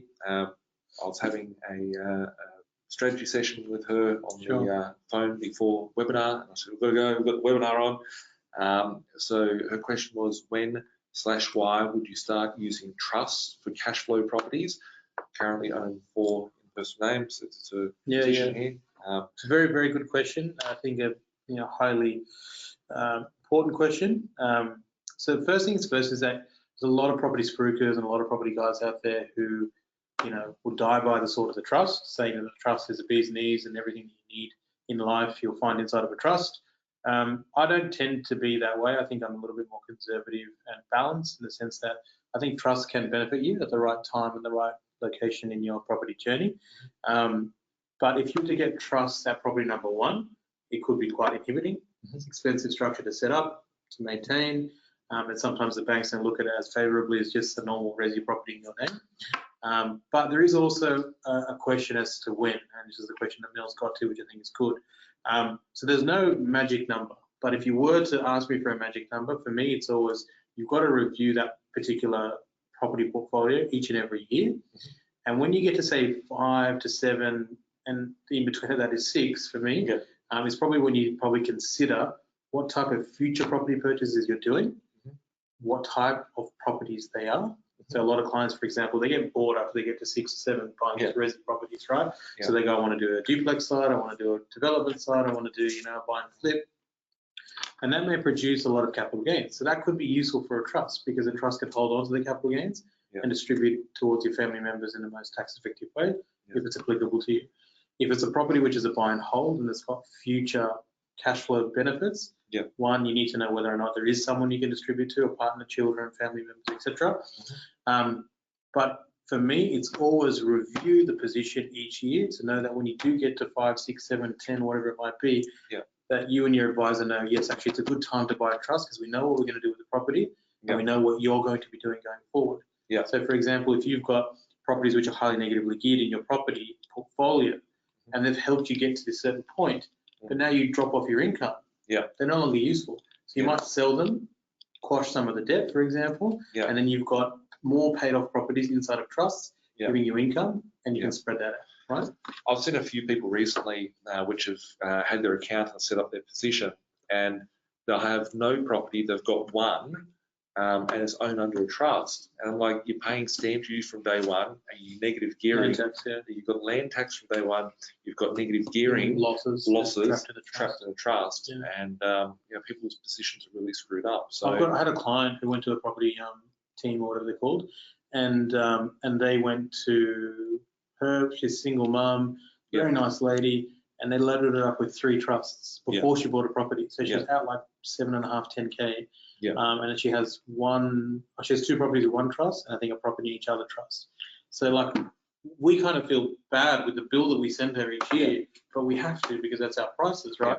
And we just do our best to discount it, but that type of person just needs 3 properties, and to run those properties will be 3 times 200, Yeah. as opposed to 2,000. Yeah. Right. So those are the things that you need to be careful of. That's the thing. Like a lot of accountants out there will try and sell trusts. Right. When you go read, people call him all the time, and they're like, he's always getting pumped by people asking him questions. Should I do this? How do I protect myself? I call him most days. I was going to come and see him last night. We're going to go for a walk around Bella Vista. He got stuck. He wasn't able to. But people are always calling Red up and asking him, "Oh, can you help me with this? Can you help me with that?" The reality is, you go to see him once a year, pay him the money to do the tax return. There's not much that he earns, right? But there's lots of times throughout the year that you need his help.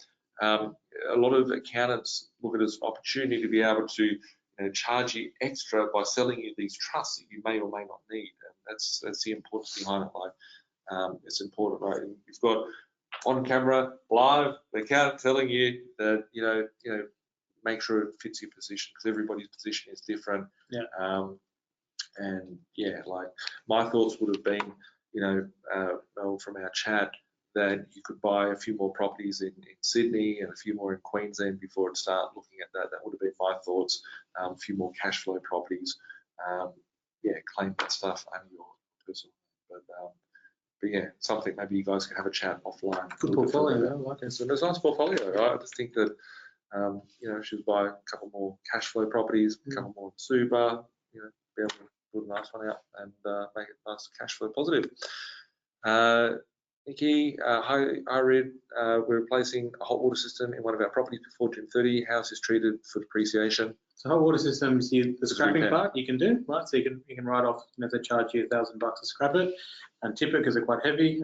But hot water systems last a long time, probably, more than 10, 15 years. So they get depreciated quite slowly. But it'd be repaired. So that potentially depends if it's a repair or if it's just, so depends when it is at its useful life end. Right? No one replace hot water system for the fun of it, right?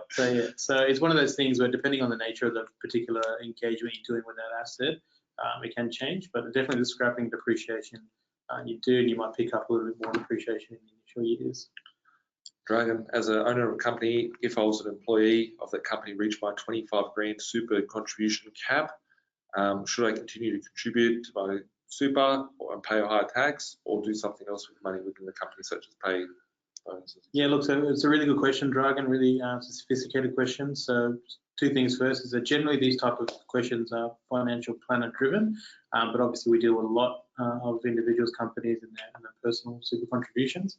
So generally you should contribute to super only when and if there's either a tax benefit, you've got an imminent need to have money in super, i.e. imminent retirement, or there's some sort of precipice to put you in there, right? So putting money into super and then paying the additional excess contributions tax isn't something that we probably recommend on a day-to-day basis, but it really depends on what you're trying to achieve within the super fund. If it needs that money, then you probably think about doing a non-concessional contribution rather than paying excess contributions. You probably just hang on to the cash or keep it in the company if that is applicable for you.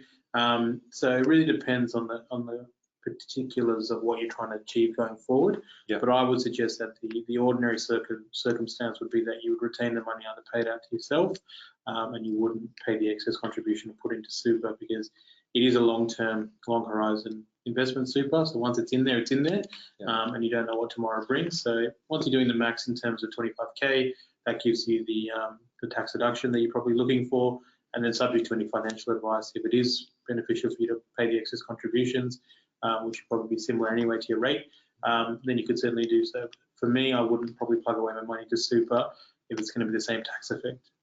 Yeah, I personally, my dad died when he was 62, had a heart attack, still working, and never got to retire. So I always think to myself, I'd rather have access to my capital now than future. I mean, it's good to put it in and get the tax deduction for it. Yeah. The excess, that's a question. There's no benefit to it. Yeah, like you just correct. turn away capital. But no financial, of course. Right? Financial advice, of course. Prashant, I have to sell my house due to personal circumstances. What do you think the market is like now? I think the market's good. I think the market's going to be a lot better. A lot of people are fearing that the market's falling or going backwards. There's a lack of stock out there.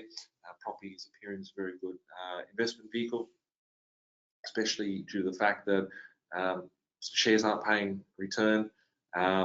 share market, the super fund market is very choppy and whatnot. A lot of people are looking for somewhere to park their cash. Property is a safe haven. There's a flight of safety there. Saw very similar sort of things happen throughout the GFC, and I personally feel that we're going to see a property boom over the course of the next 12 months, 24 months, 36 months. We're at the very early stages of a property boom.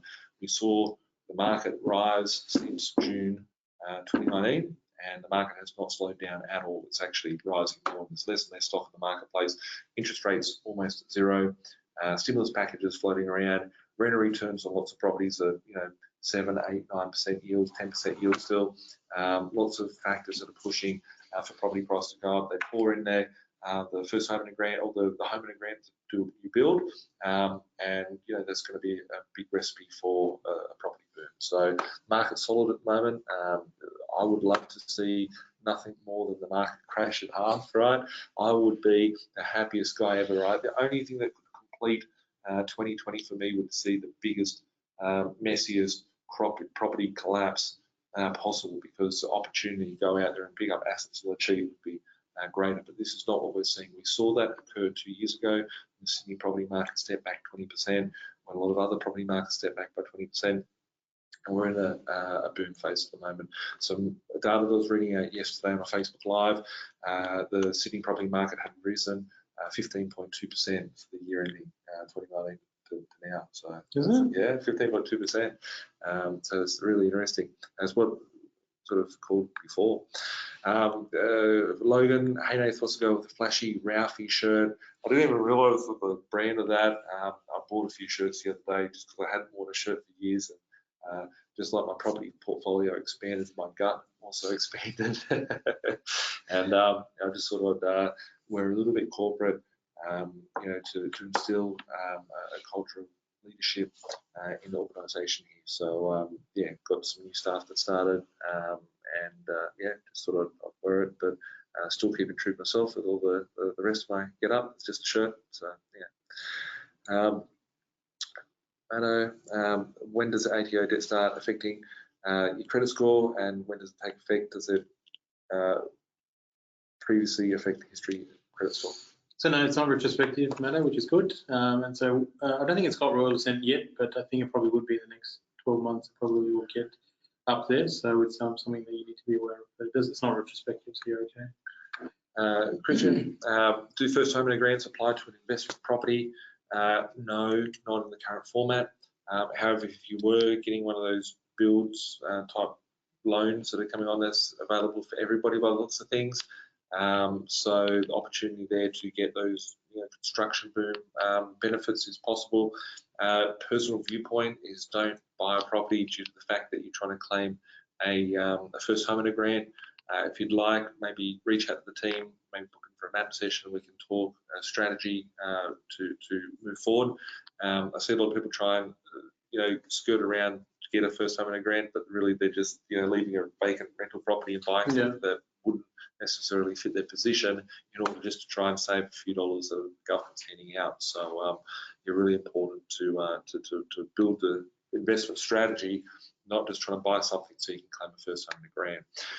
With NRAS property purchased via self-managed super fund, I see there is NRAS inside a super fund. Can I allocate the NRAS 11,100 direct to my super fund, owner-occupier loan, or does it have to be allocated towards the loan of the property where the equity will be locked away?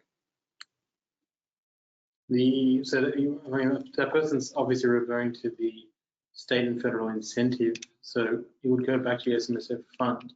So you can't direct it outside of your SMSF fund if the SMS. Yeah, because you can't take it from your. You can't take it. You'd be benefiting from taking money out of your super fund. So the SMSF owns the NRAS property, if I read this correctly. So then all benefits which are conferred by having an NRAS property go back to the super fund. They don't go to your owner occupied or investment or anything like that. It goes back into the SMSF bank account. And thereafter, you can pay off the SMSF debt if you'd want to, but you need to speak to your financial advisor about it. Can I leave my owner-occupied home principal interest rates as it is, but use it as an investment property because the interest rate is lower? Will the tax office allow that? Yeah, again, so the owners, the owner occupied and the investment rates generally are internal banking mechanism. Obviously, I guess there's a clarity or there's some sort of obligation for you to purchase an owner occupied home and live in it rather than rent it out. But your intention can change at any point, and whether the banks then come back and say, hey, you're not living in it, you need to pay a higher interest rate, is for you and the banks. The tax office is only determined by whether or not the nature of that property is investment or owner occupied. If it's owner occupied, you don't claim anything. If it's investment, you get all the claims that you would associate with an investment property. Carl, after loan deferrals expire, do you think there'll be an increase in distressed properties, possibly increasing properties on the market, causing a drop in price? Your thoughts? No. We've got interest rates at half of what they were beforehand. Rates back 2 years ago were sort of 5% out there in the marketplace, 6% in the marketplace. Interest rates at the moment are 3.5%, 4.5%, some as low as 2.5% for the average sort of punter out there. So looking at the market, I actually think we're going to see from all the stimulus that's being poured into the marketplace. We've got CBA last night while I was doing a Facebook Live. Someone messaged me about CBA, that they have now made it possible to change your loan from principal interest only without applying for a new loan, right? They're just trying everything they can to prop this market up. So this is going to be a decade of stimulus. Carl, we've spoken about this extensively over the course of the last 12 months, 24 months, 36 months in mentoring and whatnot. I think this is a time where we're going to start to see a boom. The amount of stimulus, the amount of measures are going to go to, we've seen them throw the kitchen sink at, I don't know why they say throw the kitchen sink at. It's a big thing, right? Yeah, true. But they've thrown the kitchen sink at, trying to stave off a deflationary period. But all it's doing is recovering that property market. The market, fell going back 36 months ago. It's recovering now. So I don't think we're going to see it go backwards, mate. That was in reference to the earlier question. What's that? This one. Oh, yeah, that's the next one. Does holding vacant land rule change mean we cannot claim interest off the plan deposit after 1st of July 2019?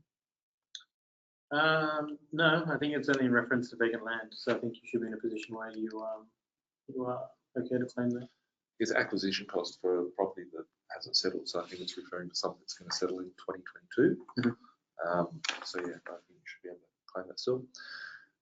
Do you have to change the bank loan to investment loan if the property becomes held for investment after a few years? It's more a bank question, to be totally honest with you, how you interact with the bank. So do you have to change the bank loan to an investment loan if the property becomes an investment? I mean, you could declare it to the bank and they'll charge you higher interest, but I guess it comes down to the intent, right? Like, there's no tax prerogative to do that. There's no tax prerogative. If it was me, I'd just be leaving it.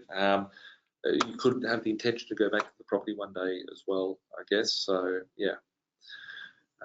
If you own the land, what is your advice if you cannot claim against your tax for maintenance costs? Put something on, build something on it. If you were to make it income producing, right? Yeah. I guess, Colin, because I know the block is one of those 13,000 blocks that we bought at the start of the year. I think Colin's talking about, it's going to be like a regular fee for like $50 mowing the lawn or $100 mowing the lawn. You can claim this, but it would be at the point of sale. So you might have to hold on for those costs the next sort of 2 years or so, 3 years when you go to sell the property.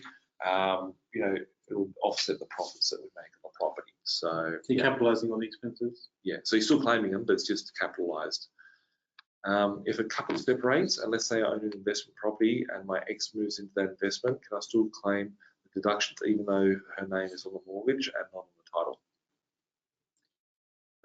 So theoretically, if you've separated and she's arm's length, she's on the title, so then if she was paying you rent for that portion, theoretically you could, but generally the land tax and the tax system works is that if you're in a couple, de facto couple, even if you've separated but you've got joint assets, they might consider that rental provision not being arm's length, and so you wouldn't be able to claim. But interesting question, I've had it before. So generally I would say is that probably you want to keep things less messy. Yeah. And so separating entirely in terms of assets is probably the best way. But in answer to the direct question, if you're paying market rent on your portion of your ownership, then yeah, theoretically you could. We've got lots of questions piling, Red. But let's just try and get them in 1 minute. David, how much lien tax did you pay last year, Nathan? I paid, I don't know how much, but I think it may be like 100, 120 grand. More. Huh? Probably more than that. No, I'll calculate it, but it's how it's structured, where properties are located and whatnot. It's pretty low. I have paid a lot of land tax because I paid for a few years beforehand. They caught up, they found out those trusts. Danny, buying property in the name of a low income de facto partner as a dependent rather than a 50-50 split. How do the banks feel about those two scenarios, tax benefits, anything else to consider? So unequal shares is always a consideration depending on what the property is producing. So with a low income de facto partner, you would assume that the property you're referring to there is an income generating property. So that means that tax differential between you and your partner is significant enough to be able to consider that, or future tax differential is significant enough. So the banks are pretty okay with it. I haven't seen the bank really worry about the split, because as a partner, you kind of, on the Marriage Act, you still kind of own 50-50 of everything, even if you were to split. It's a tax motivation, but it is certainly the case where if you own an unequal share, you can bequeath it and do any other bits and pieces. But it's always something to make sure that it's not a short-term thing, because if you were to sell the property, then all the capital gains will also go to that person. So you've just got to make sure that you know what you're going to be doing with that property.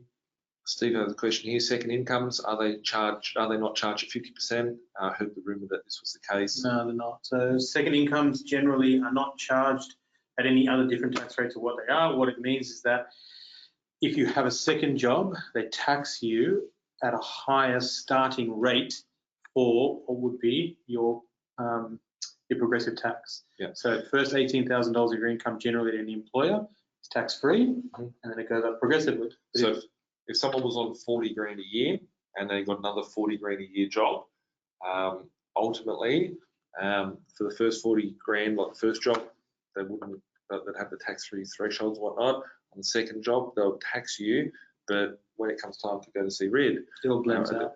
You're taxed at $80,000, and if you get a tax deduction, yeah, you'd be getting, but there wouldn't be any extra. There's no extra tax having second job. Otherwise, everybody would be screwed now because everyone's getting second jobs.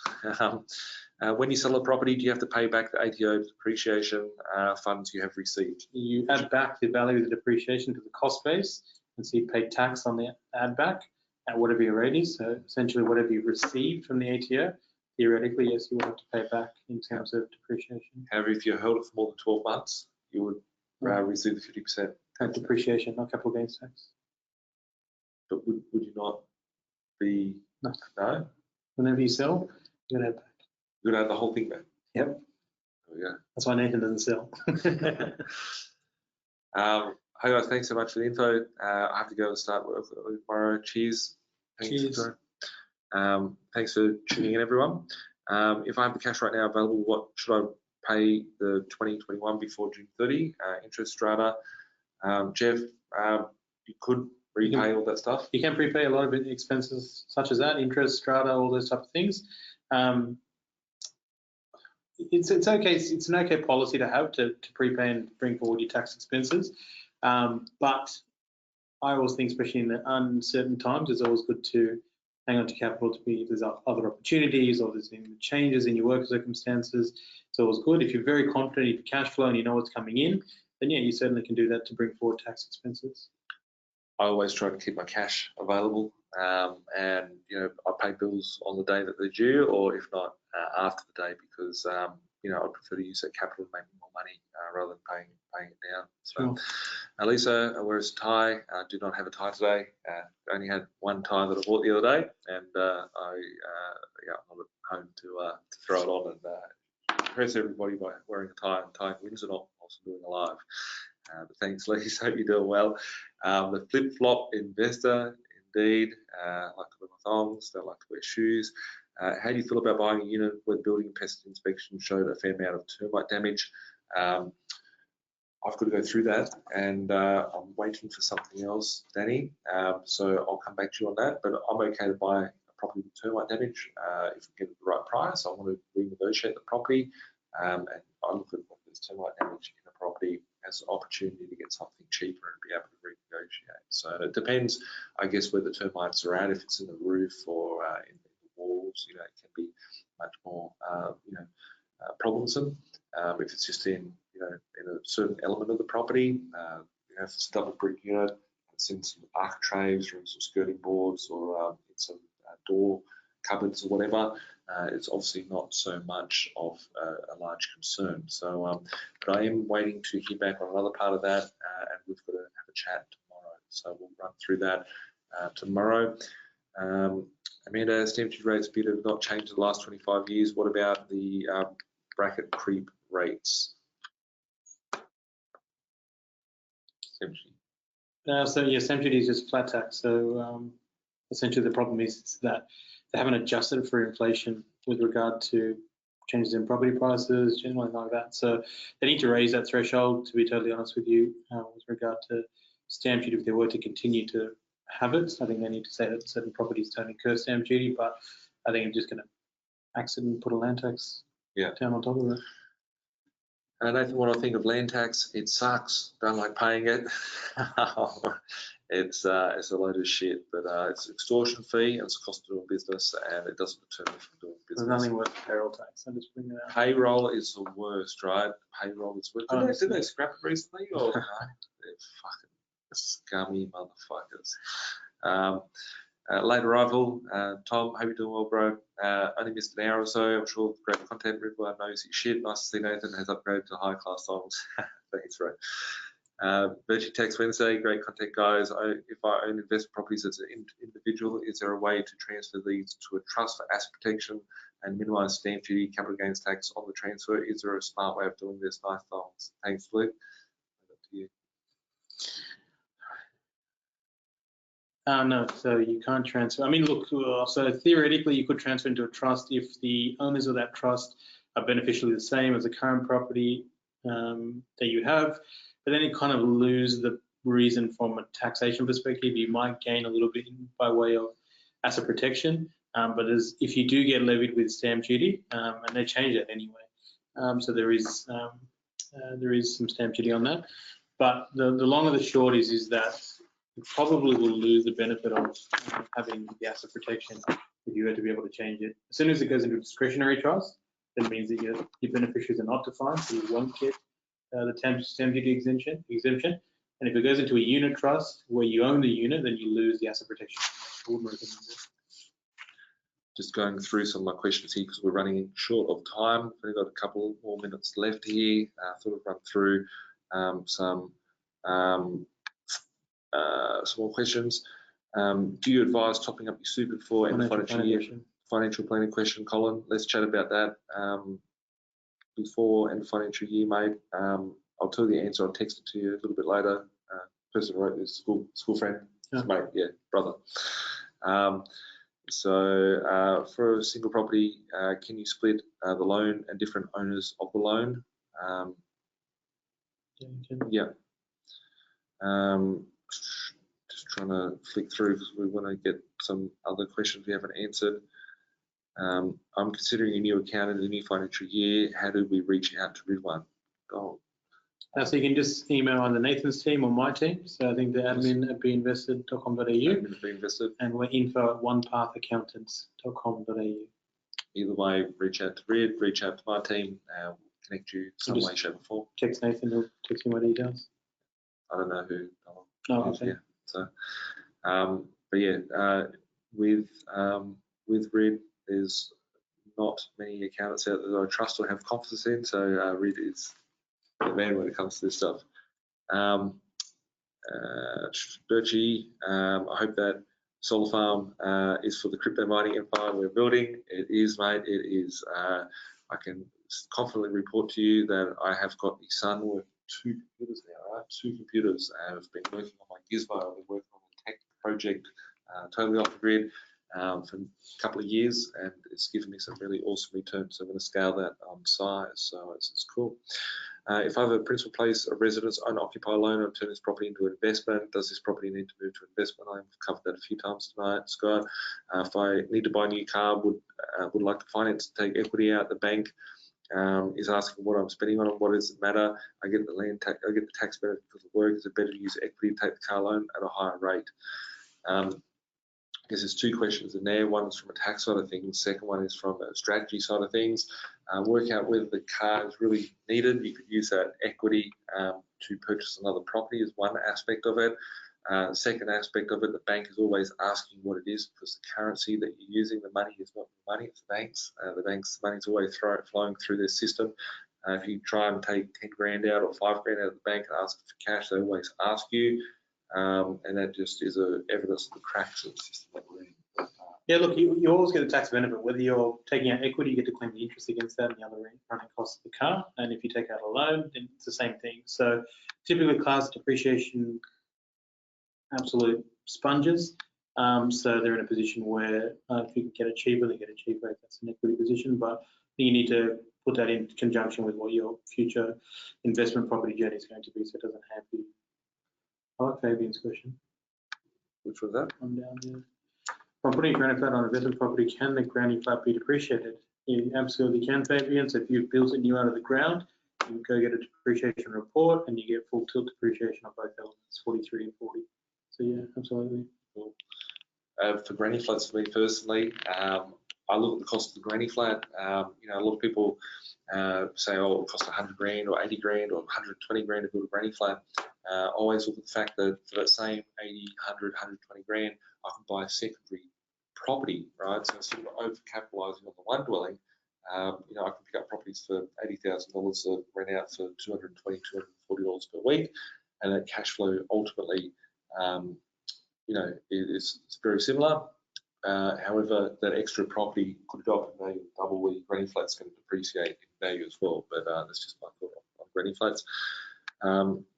Scrapping is interesting. So if a tenant leaves the place a mess, is that a repair?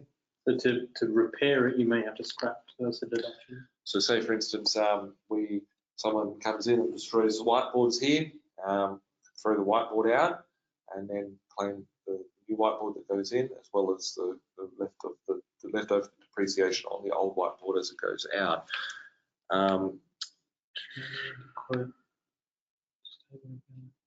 Yes, you do. Yeah. Yes to all your questions, Chris. That was 3 in a row, of course. Not are we going to give Chris $1 billion in case we haven't said that. When the ATO debt starts affecting credit score, is it already in effect? No, it's not. Before. No. Question on super. I understand there is a 5-year retrospective super contribution rule for super that hasn't been up to 25 grand. How are these contributions taxed? Yeah, it's forward. It's not backwards. So from 1 July 2018 going forward, 1 July 2018-19 going forward, if you miss any along the way, then you can catch up in preceding years. Good question here. Would you suggest taking advantage of this scamdemic and pulling money out of the super and investing it in property, etc.? That is more of a question for your financial advisor. If you need help, Reid is an accountant, not a financial advisor, different, very highly regulated aspect. However, be very cautious of pulling the money out of the super. I'm seeing people pull money out of their super to buy property, thinking get that money and use it as a deposit. It is actually having a big effect in a negative way on lending. So people are pulling their 10 grand out of the super, and the banks are seeing it enter the bank account, and they're like, listen, your client has, obviously claimed hardship. Yeah. They're either in hardship. If they're not claiming hardship, then they've lied to the tax department, we want to take it on. So there's a lot of loans being rejected on that front. So you've got to be careful, because all the interdepartment communication occurs, right? So then nothing is free. So the other side of the thing is that if your super fund is making 10% returns and you take out 10 grand just to blow on whatever, an iPhone, you've got to consider like how the investment opportunity that you're missing out on is. So if you need it and it's you're hard up, by all means take it. But if you don't need it, you probably just don't grab it for no reason. there's other ways to maximise on the current situation out there. Christian, I have a map session booked for next Wednesday. Thanks, mate. Can't wait to learn from the man. Appreciate that, and look forward to chatting and being a part of your journey and helping you kick ass with the building of the portfolio. Sounds like you're saying hold on for the bust and see if I can grab a bargain. I'll max out serviceability, so not sure how to achieve this. Maybe I have to sit on the sidelines for this one. Tim, I have seen your messages. I keep going to get back to you. I've been way under the pump on a totally different matter. I just want you to know that I've been in the back end trying to chase that up for you, the other things you've been texting me on. I will call you very shortly as well. And I also want to speak to your finance person and see what we can do as far as next steps in the portfolio. I actually have an idea on what we can do. So just remember when I do call you back shortly to chat about some of the opportunities of where you can actually purchase in your position. So I know that there's a position there where I can help you, but I'm not going to talk about it on the live. So yeah. Could one get access to the grant for substantial extension private residence? It's probably too early to tell on that. Yeah. Yeah. I think they did have one on renovations for government housing. So if you purchase a property which is going to be government housing, and they allow some exemption on the renovations, but I don't know, it's very tentative. Is there a threshold from Rami? Hope you're doing well, mate. Is there a threshold for when you need to start paying land tax? I.e., you said $0 for land value over 300 grand, for example. If so, does it apply for each property or combined for all properties owned? There is land tax-free thresholds in each state. Each state is different. Do you know what it is in New South Wales, off the top of your head? 7 something, 782, 762, something like that. 700 odd grand of land value. I can't remember now. Whatever it is, the land tax threshold is different in each state. If you're buying in a trust, you would be paying land tax from day one in New South Wales, for example. However, if you're buying in a trust in Queensland, there is a land tax free threshold in Queensland and other states. So it's important to work out each state your how you structure it and how you're purchasing it. What will happen if we're not getting pay increases but inflation hits? Look, I actually feel that JobKeeper will have to stay around for a long period of time. And so 734, sorry. 734 is the land tax threshold. Very close, mate. Top of your head, and we've been here for like 2 hours chatting, so it's yeah. But yeah, we if we're not getting pay increases, there's going to be heaps of stimulus packages, and that is, the fear in this market. It's important to be able to work out, alternative sources of income, especially in times like now. It's never been more relevant to have multiple streams of income. So, yeah, work out how you're going to get, cash flow coming through and take advantage of the current climate, because it's, Lisa, Ridwan knows his stuff. I'm very professional. Always. Thanks, Lisa. Gentleman. She's a champion too. We're currently in the process of buying investment property that is new land and build. Thus, the loan will be separate, i.e. the land and construction loan. The land has been bought in my name as I have a low income. With the construction loan, we would like to structure it in tenants in common. Is this possible, and how should we go about doing it? Is this something we should approach our solicitor or tax accountant? That, Sabrina, is a very interesting question. So they've bought the land in Sabrina's name, but it looks like it's had some poor sort of advice. Your accountant, your solicitor should have instructed you on the purchase, of what you should be doing to structure. Maybe it's an important chat to have a chat with Ridwan and his team. So maybe if you want to do a connection, what's your email address again? info@onepathAccountants.com.au. info@onepathAccountants.com.au. Or if you want to reach out to my team at admin@beinvested.com.au, and we can look at how we can structure, and get that to safety for you. Possibly even have a chat with a sophisticated finance strategist or i.e. broker as to how we can structure this for you. I think we've got the cleaners coming in the office. Do you believe the government will reduce tax brackets for future year or increase it? They've slated to reduce it or condense it, but I think at some point they're going to have to pause that to be able to collect some tax receipts. On that note, guys, there's lots of questions here. I'll try and take the ones to make videos out of alternatively, or you can email them through to Ridwan Sure, please. at Plum Park Accountants. Lots of questions here as well. I might make these into videos as well. So yeah, on that note, I'll be doing another webinar in a month's time, I believe. Keep an eye out for that in the community. I think we'll do a webinar during the budget update as well. So Yeah. you might tune back into that one. We'll do a webinar, and maybe we'll do a Facebook Live on that. So Yeah. mix it up, put it somewhere. Sure. But I'm going to try and do monthly webinars for you guys on different topics, bring in some special guest speakers to be able to share their thoughts and their experiences to help you guys be able to push forward with your growth and development on your investment journey. So Awesome.